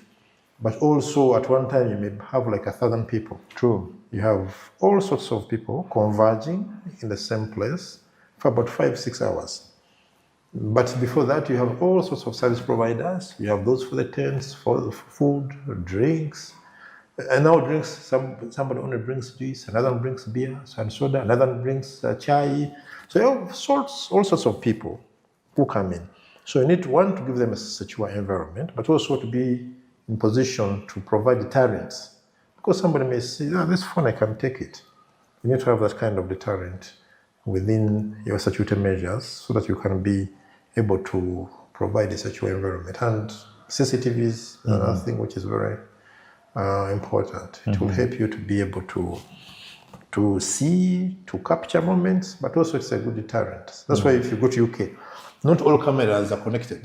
Some are dummies. Yes. For security purposes, You can't know. the dummy can move you into the real camera. Yes. And it kind of gives leverage to the security operators. I was thinking about also the parking lots. If you have 1,000 people, you have between 500 to 1,000 cars, and the event is going on through the night. People are concerned. They're in a new place. There are side mirrors, the lights, this kind of thing. Yeah, that's very important. That's when security comes in. All our parking lots are manned from the time you get in to the time you leave. And we don't have incidences of somebody picked something, we don't have those incidences. If you don't provide enough security, many things will go. True. Your clients will be inconvenienced, but also you as a result will lose things. You may find somebody has picked something and gone with it. And once, you see, unfortunately, or rather, I don't even know if it is fortunately or unfortunately, but the lady, when we were talking about the lady with the heel, I was thinking back, this lady who is coming and her heel is messed up in the parking lot says, okay, just bad luck. They go, they come back, they find their side mirror is gone. It's no longer bad luck. Now they are saying Akaama is not a good place. And it so happens that her wedding is coming up in 3 months. She had liked the place, but these two things have killed it for you. And it could be any of these 1,000 people who are there. So attention to detail. Very important. I'm glad you're mentioning it. Everything matters when you're running hospitality, when you're running a resort. But what matters most are the small things. You may have a glamorous gate, a glamorous driveway. But if in your parking, my wife's shoes got stuck in your mud, It kills everything. It kills everything. You may have wonderful washrooms, but if I go there to use them and they are not manned, they are dirty, I can't even know that you bought the best toilet in Kampala. True. So attention to detail is very important, and those small details in hospitality will matter most. It will give you the clients, or will chase away your clients. And the referrals as well. And the referrals. So that's very critical to work with. I'm sorry for cutting short. We mentioned referrals, which brings me to a question that I had. How do you get your business, your clients? How do you get them? Thank you. The first point, which we have just tackled, is providing an excellent service. And you mark my word, excellent, not good. Not good. Most people promise a good service. For us, we shall give you an excellent service. We are young in the industry. We are new in the industry.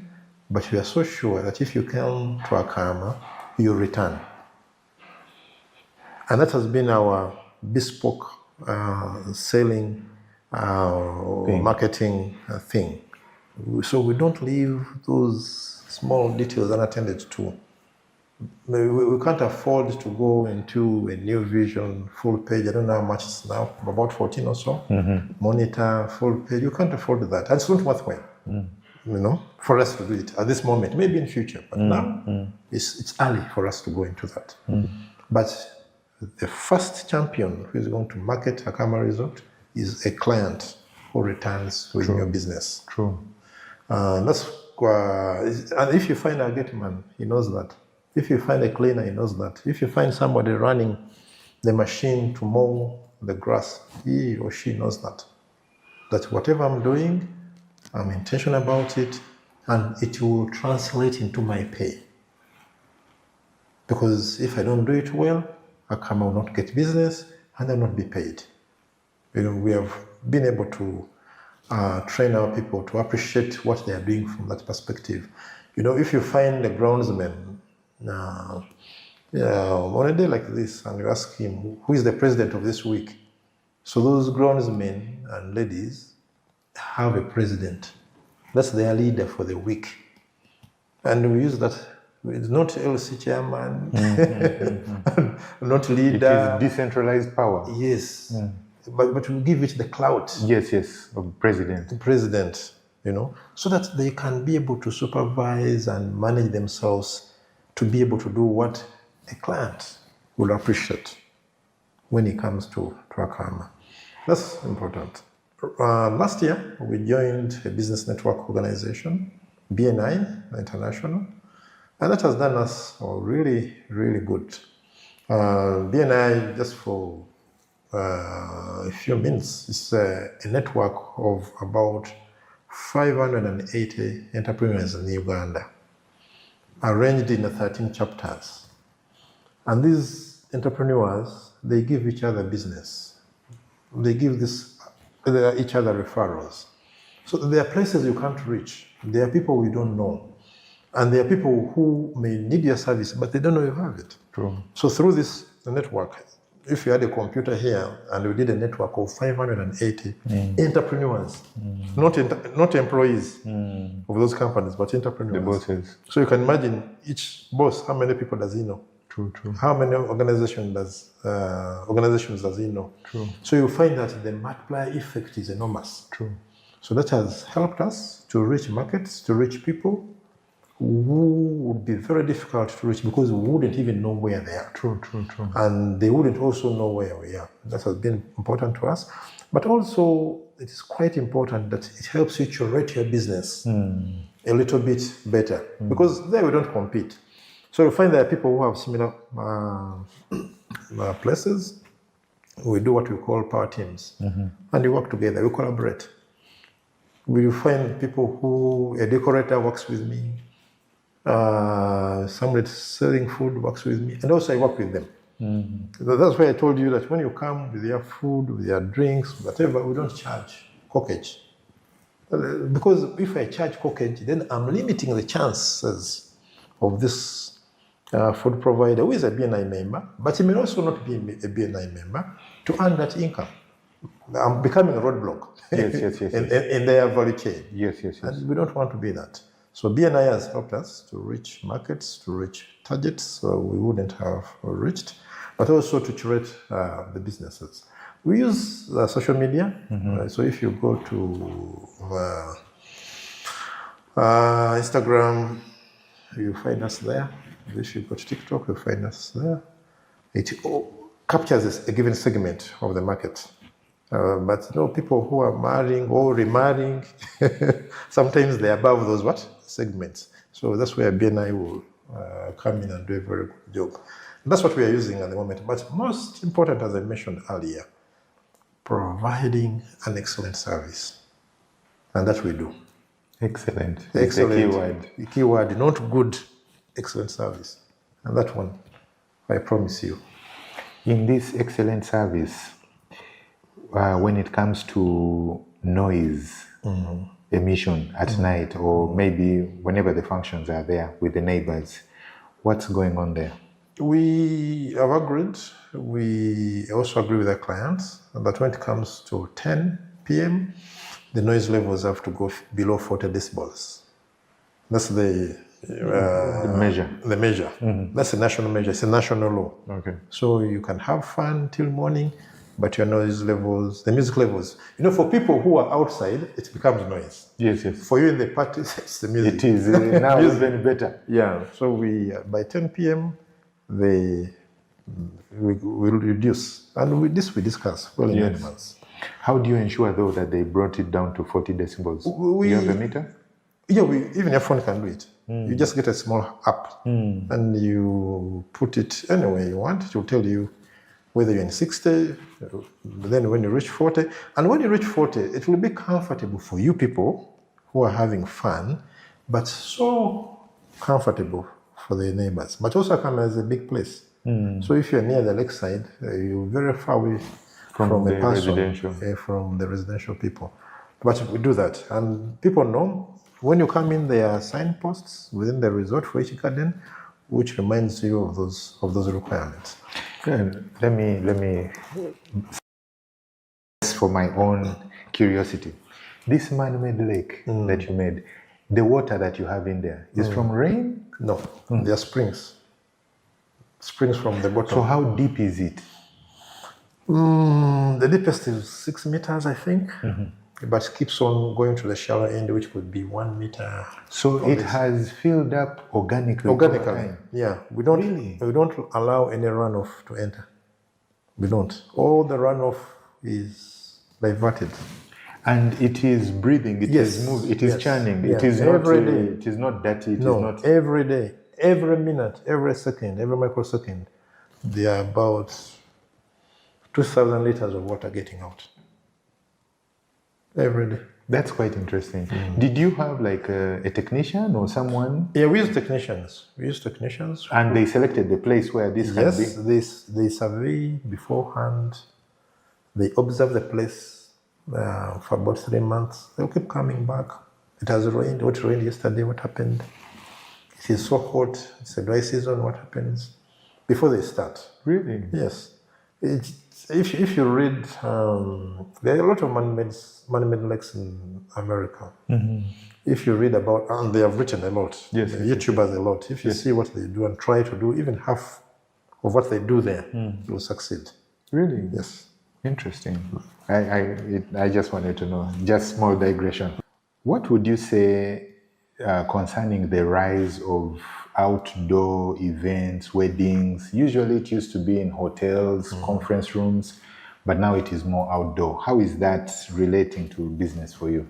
I think this is a trend we can't reverse in a few years to come. Many issues. You know, when the country develops, when the cities become bigger, the issue of concrete becomes something we think about. 50 years ago, Kampala was like a small forest with some inhabitants in there, good roads, but there was no concrete to talk about. But now everywhere. And also the activities. I don't know how many workshops you attend in a year, but you attend them in conference halls. Trainings. Now, if you have attended 50 workshops in a year in the conference halls, it will be hard for you to put your wedding. You know, a wedding is a prized emotional event in similar conference halls. So people now demand, people want to consume other areas which are not in brick and mortar. But also Uganda is endowed. And when we say this, some people don't understand it. Endowed, you can throw a mango there to grow into a tree and harvest the mangoes, you know, without doing much about it. Just not cut it, just spare it, don't cut it, and it will give you. So we have a lot of opportunities, a lot of things we can do with the nature.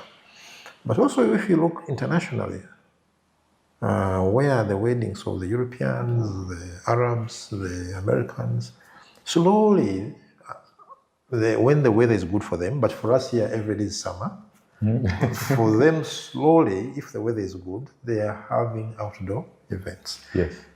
You can do much more. You can't curate a conference hall to your liking. The walls are done, they are painted. You can't paste anything, you'll be spoiling the paint, you know. So you're so limited with what you can do. You can't bring your own food because most of those events and those halls are in the hotel, and the hotel there's dining, there's banqueting, so they have to make some money. And they were designed that way. For us, with the resorts, we are designed, especially Akaama Resort, in such a way that when you bring in your food, it doesn't cause a harm to what we plan to do with our resorts. In fact, we like it. You bring your food, I want you to enjoy the maximum. Bring your drinks. So the future of outdoor events is really coming and growing exponentially. And the Chinese have done also wonders. Their tents, the prices of tents, if you compare the price now and how they were priced 10 years ago, you'll find that the price is going down. But also we have local manufacturers of the same tents. There are people here who do tents, and they need a market, and we are the market, you are the market. Yes. So there's a lot happening. the band, the service provider. A wedding has about 10 service providers. Yes. Now, if you're in a hotel conference hall setting, they don't have jobs. Maybe the band, and some hotels, they have even their own public address system. But outside, all those guys, the 10 guys have jobs. And they employ other 10 guys or 20, whatever number is. We have now big companies which provide tents, chairs, and tables, etc. And this was not the case 30, 40 years ago. True. There was nobody hiring a chair. True. 40 years ago. But now it's a business. And these are livelihoods. So that is something which is very important in our economy. It gives a lot of leverage and flexibility to the people who are going to have the occasion. It gives some bit of employment, not bit of it gives lots of employment jobs to people who own those businesses, the decorators, the food, juice, tea, name it. There's a new thing which I learned a few years ago, 1 or 2. The guys who do the boarding, the board floors. If I tell At the events. At the events. Yes. If I tell you the number of kilos of nails they consume per wedding, you will not imagine. You end up opening up a hardware near Akaama Resort. Yes. Because they come and buy. So it gives a wider value chain. It employs many Ugandans. Most of us don't know, but employs many Ugandans. And they are all attracted. You're like the nucleus of this thing. Yeah, because they converge They here. all have to come and plug in for that event to be successful. Yeah. So to dramatize it a little bit, so just look at this bride and groom employing 100 people for their wedding, which wouldn't be a case if you're in a conference hall. So that's how important it is. I'm not saying conference halls are bad, True. but I'm saying that this trend which is kicking off, or which has kicked off and growing exponentially, has a lot of potential in our economy. We try to understand the Indian economy about events, parties, etc., and recently Dubai, and see how they do it. Now there are big companies which are event companies, big, billions of dollars. They're event companies. India also doing it. It is starting here. And you can't be that big if you're constrained within a small or given conference hall. You can't innovate that much. So that's where we are going. And for me, I'm glad that this is taking place. And the young people are understanding it. Yeah. You mentioned something about, I would say it touches on culture, Ugandan culture. You also mentioned the house that you have there. Can you go into some detail on how, or if you actually promote Ugandan culture in this kind of environment? Thank you so much. Culture is a wide thing. It's the way people behave, relate, interact with each other, but also with nature, with the universe. So, 2 things to note. Akaama Resort is a few kilometers away from the Namugongo Matters shrines. And we have intentions of working out. Religion is culture. Yes. Most people think culture is only the African backward thing. No, religion is also part of what? Culture. Yes. We are, when our accommodation phase is ready, we are planning to work out the religious tourism. Because there is a lot in that area. Whenever they write about Namugongo, every year I learned something I didn't know the year before. And most people don't know that. Few people come once a year, June 3rd, and the days before June 3rd. But we need really to promote it further.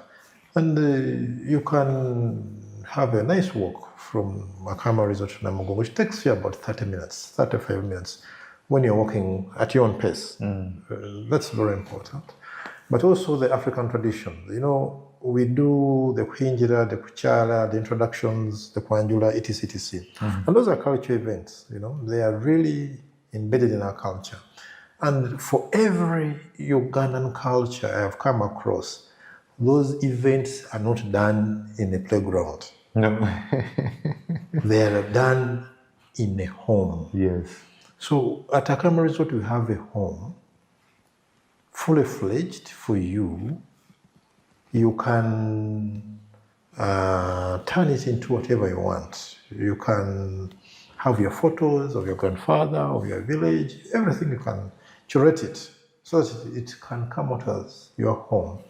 Then have your kuhinjira, kuchala, kwanjula, name it, in a homely environment, because that function is done in a home, you know, and that's very important. But also it has very big parking for you. You may have quite a number of guests. You can't park in your residence. Most of residents can't park more than 20 cars.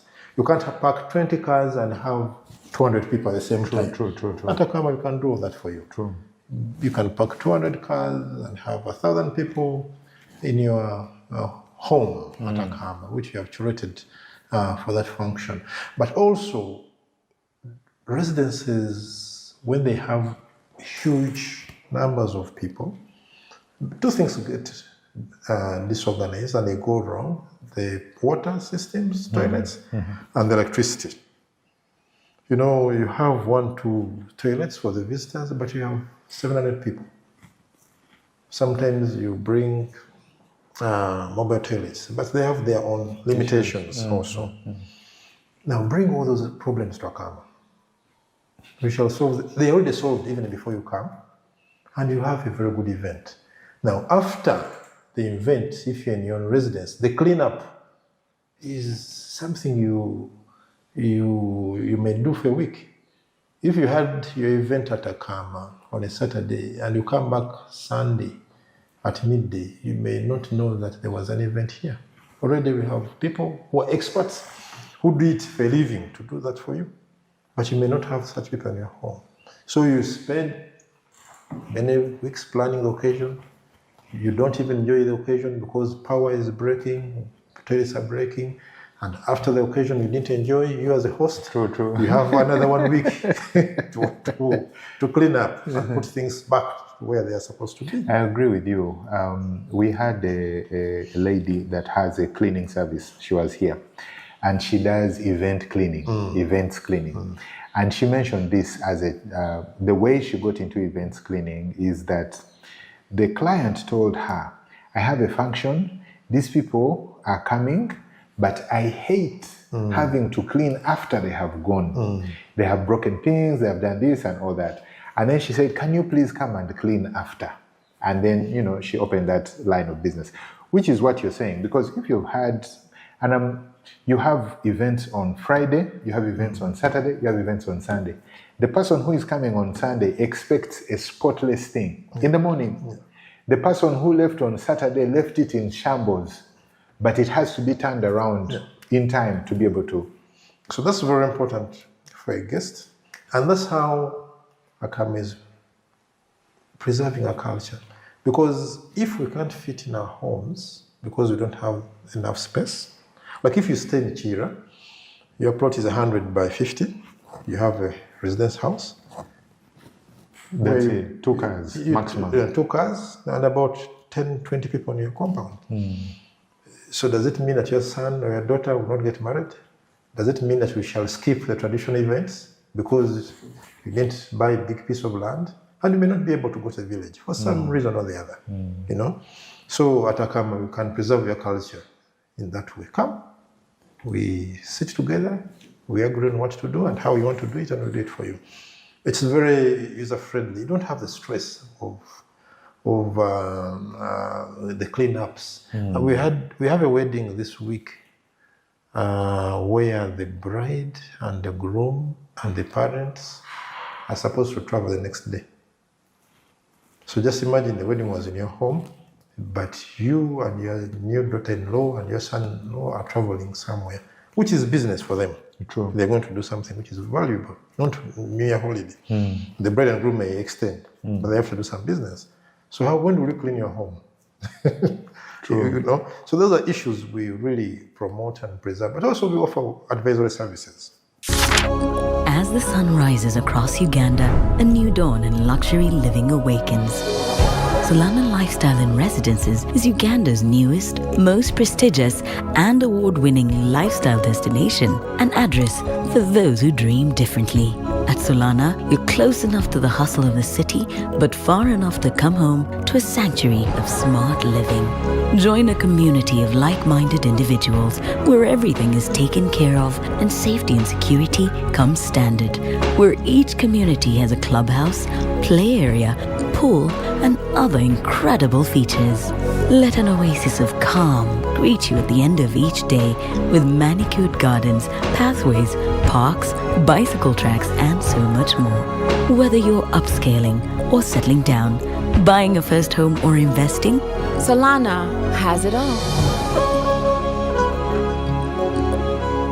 Uganda is now open to the world. Which are free, they are not a must that you need to take. Because sometimes people want to do things a certain way. So, no, this may not augur well with these people. We have our people who are coming from the village. They won't understand this. Can you try to do this? We shall do this later, after you have done what they understand. So, and that's how culture is passed on. Yes. Especially in Africa. We don't write books. We don't have an encyclopedia of culture. Yes. But we keep on sharing these pieces of information or new knowledge, which is new to you but not new to me, and we preserve our culture in one way or the other. Even the songs you select, you know, the Mugole, the bride is coming to the Chidara to be given away, and the DJ plays a song which is meant to be for Chibala, you know. So if the bride is not careful, he may end up dancing the Chibala dance. And you see where that can go. From the beginning, you know. Or they will even be transfixed. They can't move. They are waiting for the song they are using. The right one. So normally we have a meeting where we can advise you. It's not mandatory that you have to do these things. True. But we share knowledge. And we can refer you to where you can also consult and get even more knowledge. Because we're not experts in all cultures. Uganda is very diverse. But that's how we are trying to preserve and also promote our culture. And the simple things like the food. You know, the problem with culture, people think about gods, people back cloth, people think about, but the food is cultural. True. There are places where I come from, matoke is a must. Yeah. The Moko should have a big luombo. You know, there are places, Kalo and the Shabu is a must. Yes. You know, so you may do a very good one and you forget Kalo. And they say, and then they ask them, how was the event? And they say, we didn't eat anything. Because there was no Kalo. So we have had occasions where they forgot Kalo. Now we know who can deliver Kalo in 10 minutes. We know where we can prepare your Kalo in the next 10 minutes. And in about 20 minutes, you have Kalo on your buffet. So that's culture. Some hotels... That is the detail. Yeah, that's a detail, but it's culture. In some hotels, if you have forgotten Kalo, you have forgotten. We didn't have it on our menu. Sorry, we didn't tell us. But it may not augur well for so many years to come. True. So we try to preserve, we try to promote, we try to support our guests, our clients, so that they don't miss those important important links. The drink.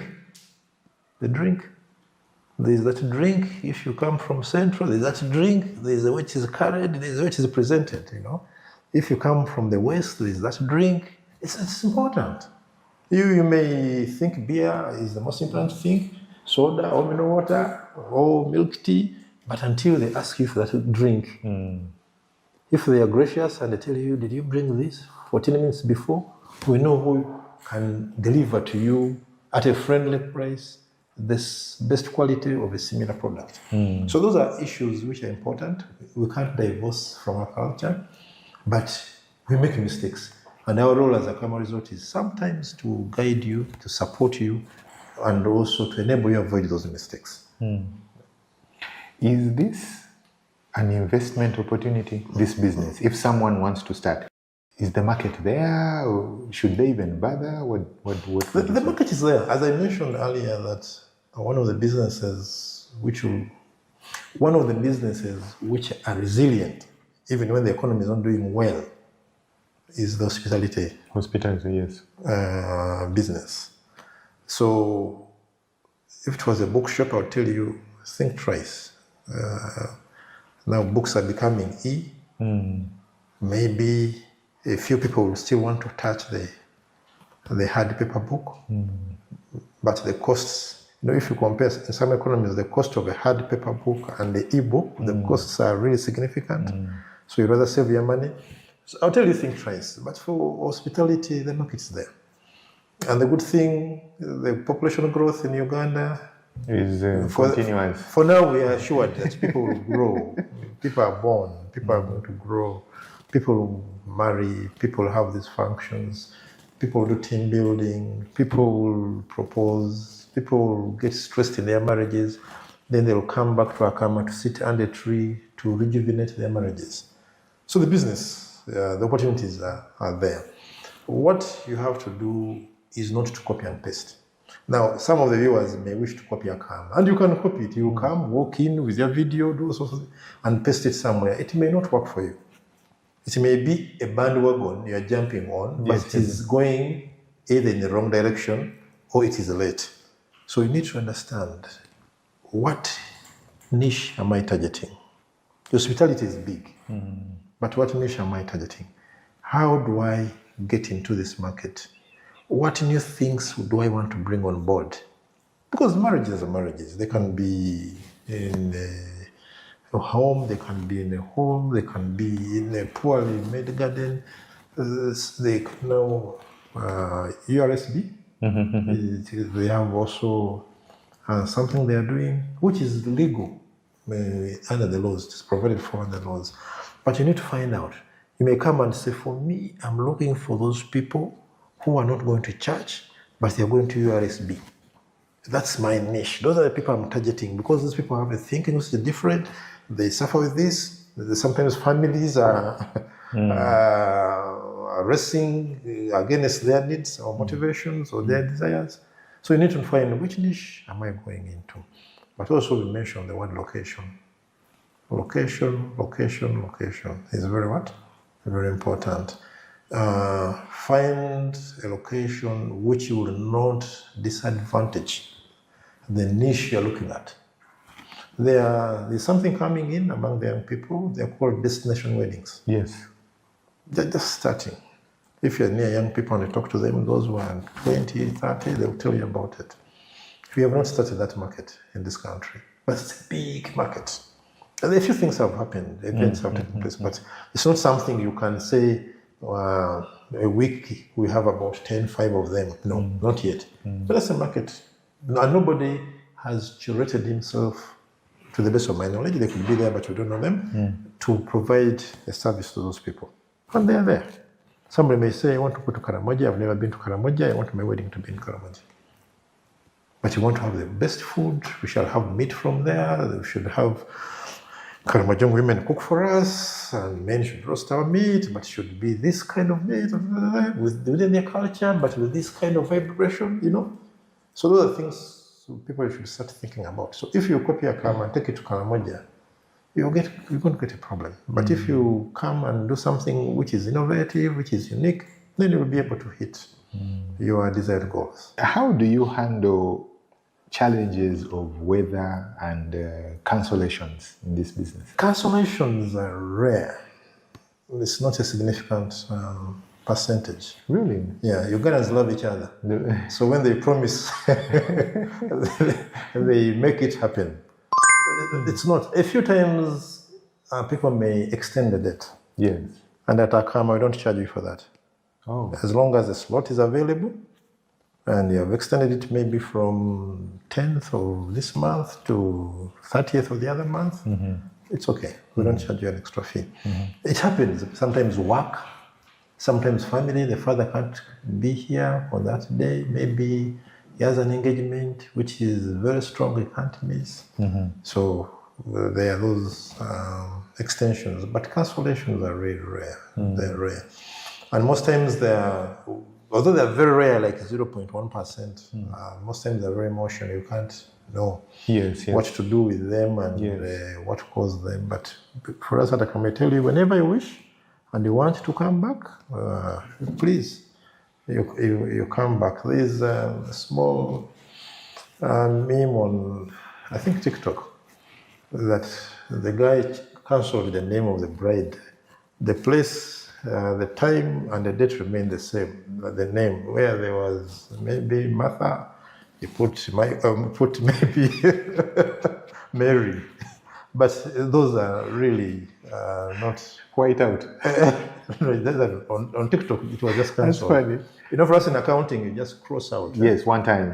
One time, leave the other name or the amount clear, and you countersign. But those are not really things which are significant in our country, Uganda. People, you know, and that's the cultural aspect of the weddings of the Kuhinjira. It's not only the bride and groom. It's almost 4 families of which are coming together to be able to send off. It's a strong thing. It's a strong thing. So culture, I think, is still cohesive and enables us to cross those barriers when we face them.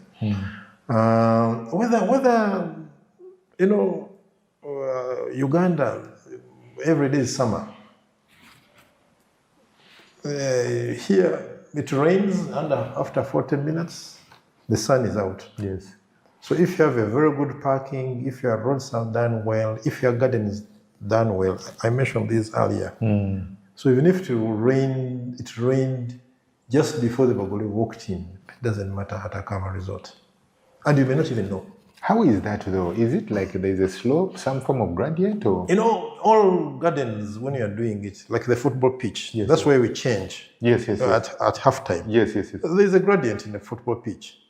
It's not as flat as we think. And visible, yes. Yeah, because the water, it will be a pool. Yes, You would have paddles all over the place. So that's where it has a small... It's not visible to the naked eye, really. Yeah, but it's there. So that when it rains, the water goes off. But also, our gardens, the way we prepared them and the way we maintain them, we have that at the back of the mind. At one time, it will rain when you are running the occasion, or just before you walk in. We have prepared those gardens and we maintain them in such a way that you don't get any hassle. It is as good as if it never rained. But also technology has helped us. If you look at the tents we have now, they are buildings. They are buildings. Before we would have these small tents with metallic poles. If rain has some bit of wind, the people on the edges will be showered. But now the tents are as big as houses. They're bigger than some of our homes, most of our homes. So people can sit in, the food could be in or just nearby, and rain doesn't matter. The weather vagaries are not bad. They're not as disruptive as in those economies. You know, the heat, the Arabian world may not enable you to be outside unless you have very strong air conditioning gadgets. The cold in the other worlds other than the tropics may also be an hindrance. But here every day is summer. So it's not something really to worry anybody. It's not a concern. No. Okay. Especially if you prepared your place well. If you didn't, there are issues like our roads. Yes. You know, if it rains, you know what happens. Yes. But when they are well prepared, it doesn't matter whether it rained or not. When you look back from the start up till today, what would you say has been your proudest moment in setting up and running this business? I think there are 2 moments, and they appear quite a number of times. Is when you have a guest who returns with another guest or a potential client. That gives you inner satisfaction that, I think we are doing a good job. True. We're using the words I used earlier, we are doing an excellent job. True. You know? Because that's a point that the guest who was here has high confidence rates in Akaama. He has been able to talk to another potential guest, friend, acquaintance, family, to come and see the place and maybe do an uptake. That's very, very important to me. It gives me some bit of good, proud moments to think about and also to reflect. True. Because most of the things we did, we wouldn't know where they're leading and how they will be translated by the clients. You know, you may do a red dress and people say, no, we don't like it. If you had put some bit of white, it could be. But if you have a guest or a client and comes with another guest, that's very, very insightful and gives us confidence to keep on pushing this agenda. The next one is, most times when I meet people, and I mentioned the Akaama Resort, there is that aha moment. You're the guy. You're the one. So it gives you a good feeling that people appreciate excellency you have put out there, but they can't put the face to this excellency.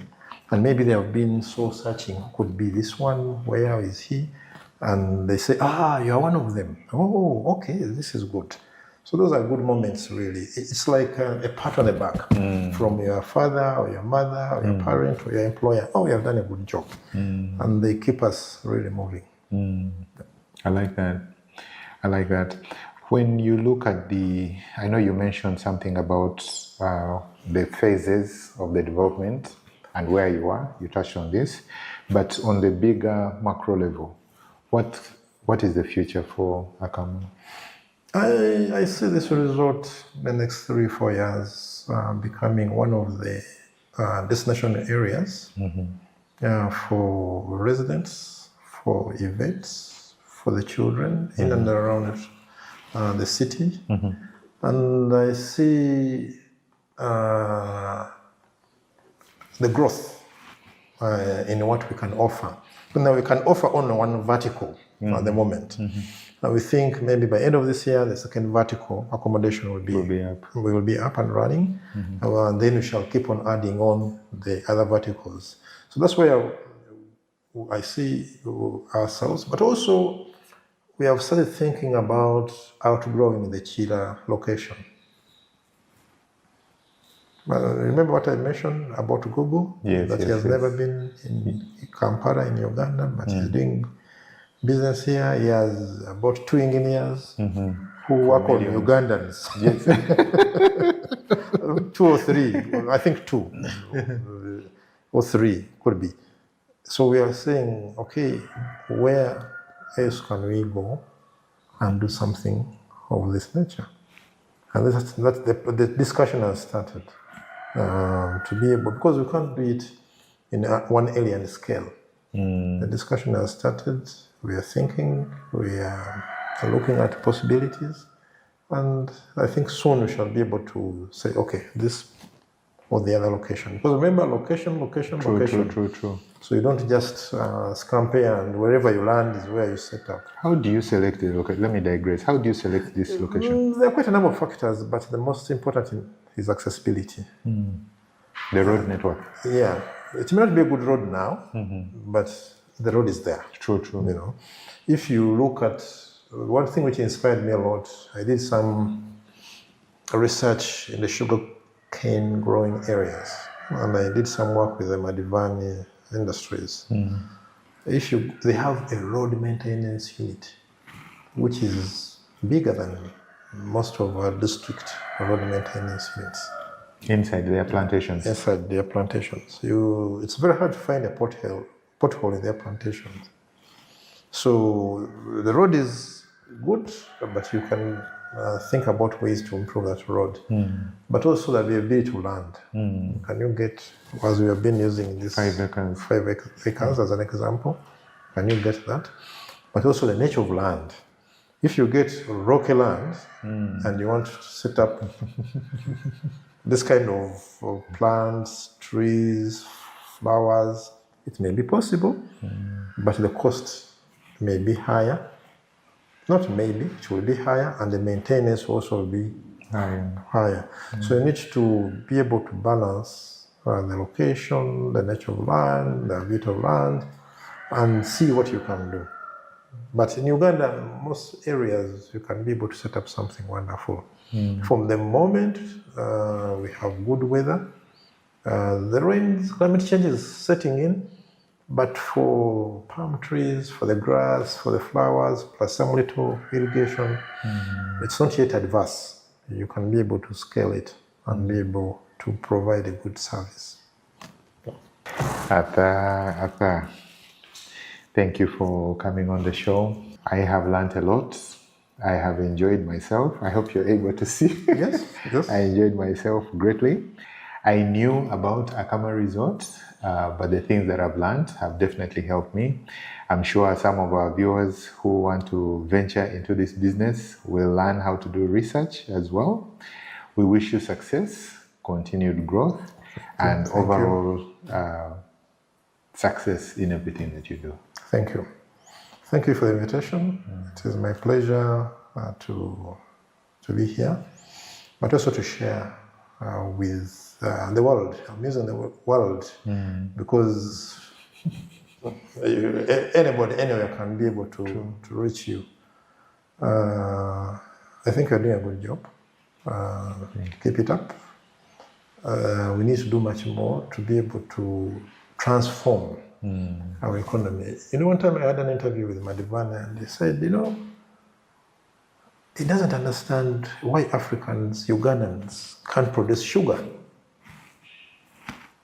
We have been here, he said, we have been here for 100 years. But no Ugandan is producing sugar. When you go close, we produce molasses. Yes. 100 years. All these new factories which have come in are owned by Indians or like foreign investors. If you look at how much money do you need to start a mill and how much money may you need to build 2 arcades, the arcades will take more money, but you can't produce sugar.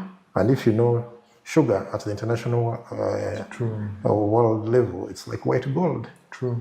So in between is knowledge, which may be lacking. So what you are doing could transform the Ugandan entrepreneurs and other entrepreneurs into doing things which can easily scale. True. So that's why I thank you for doing this noble job. Thank you.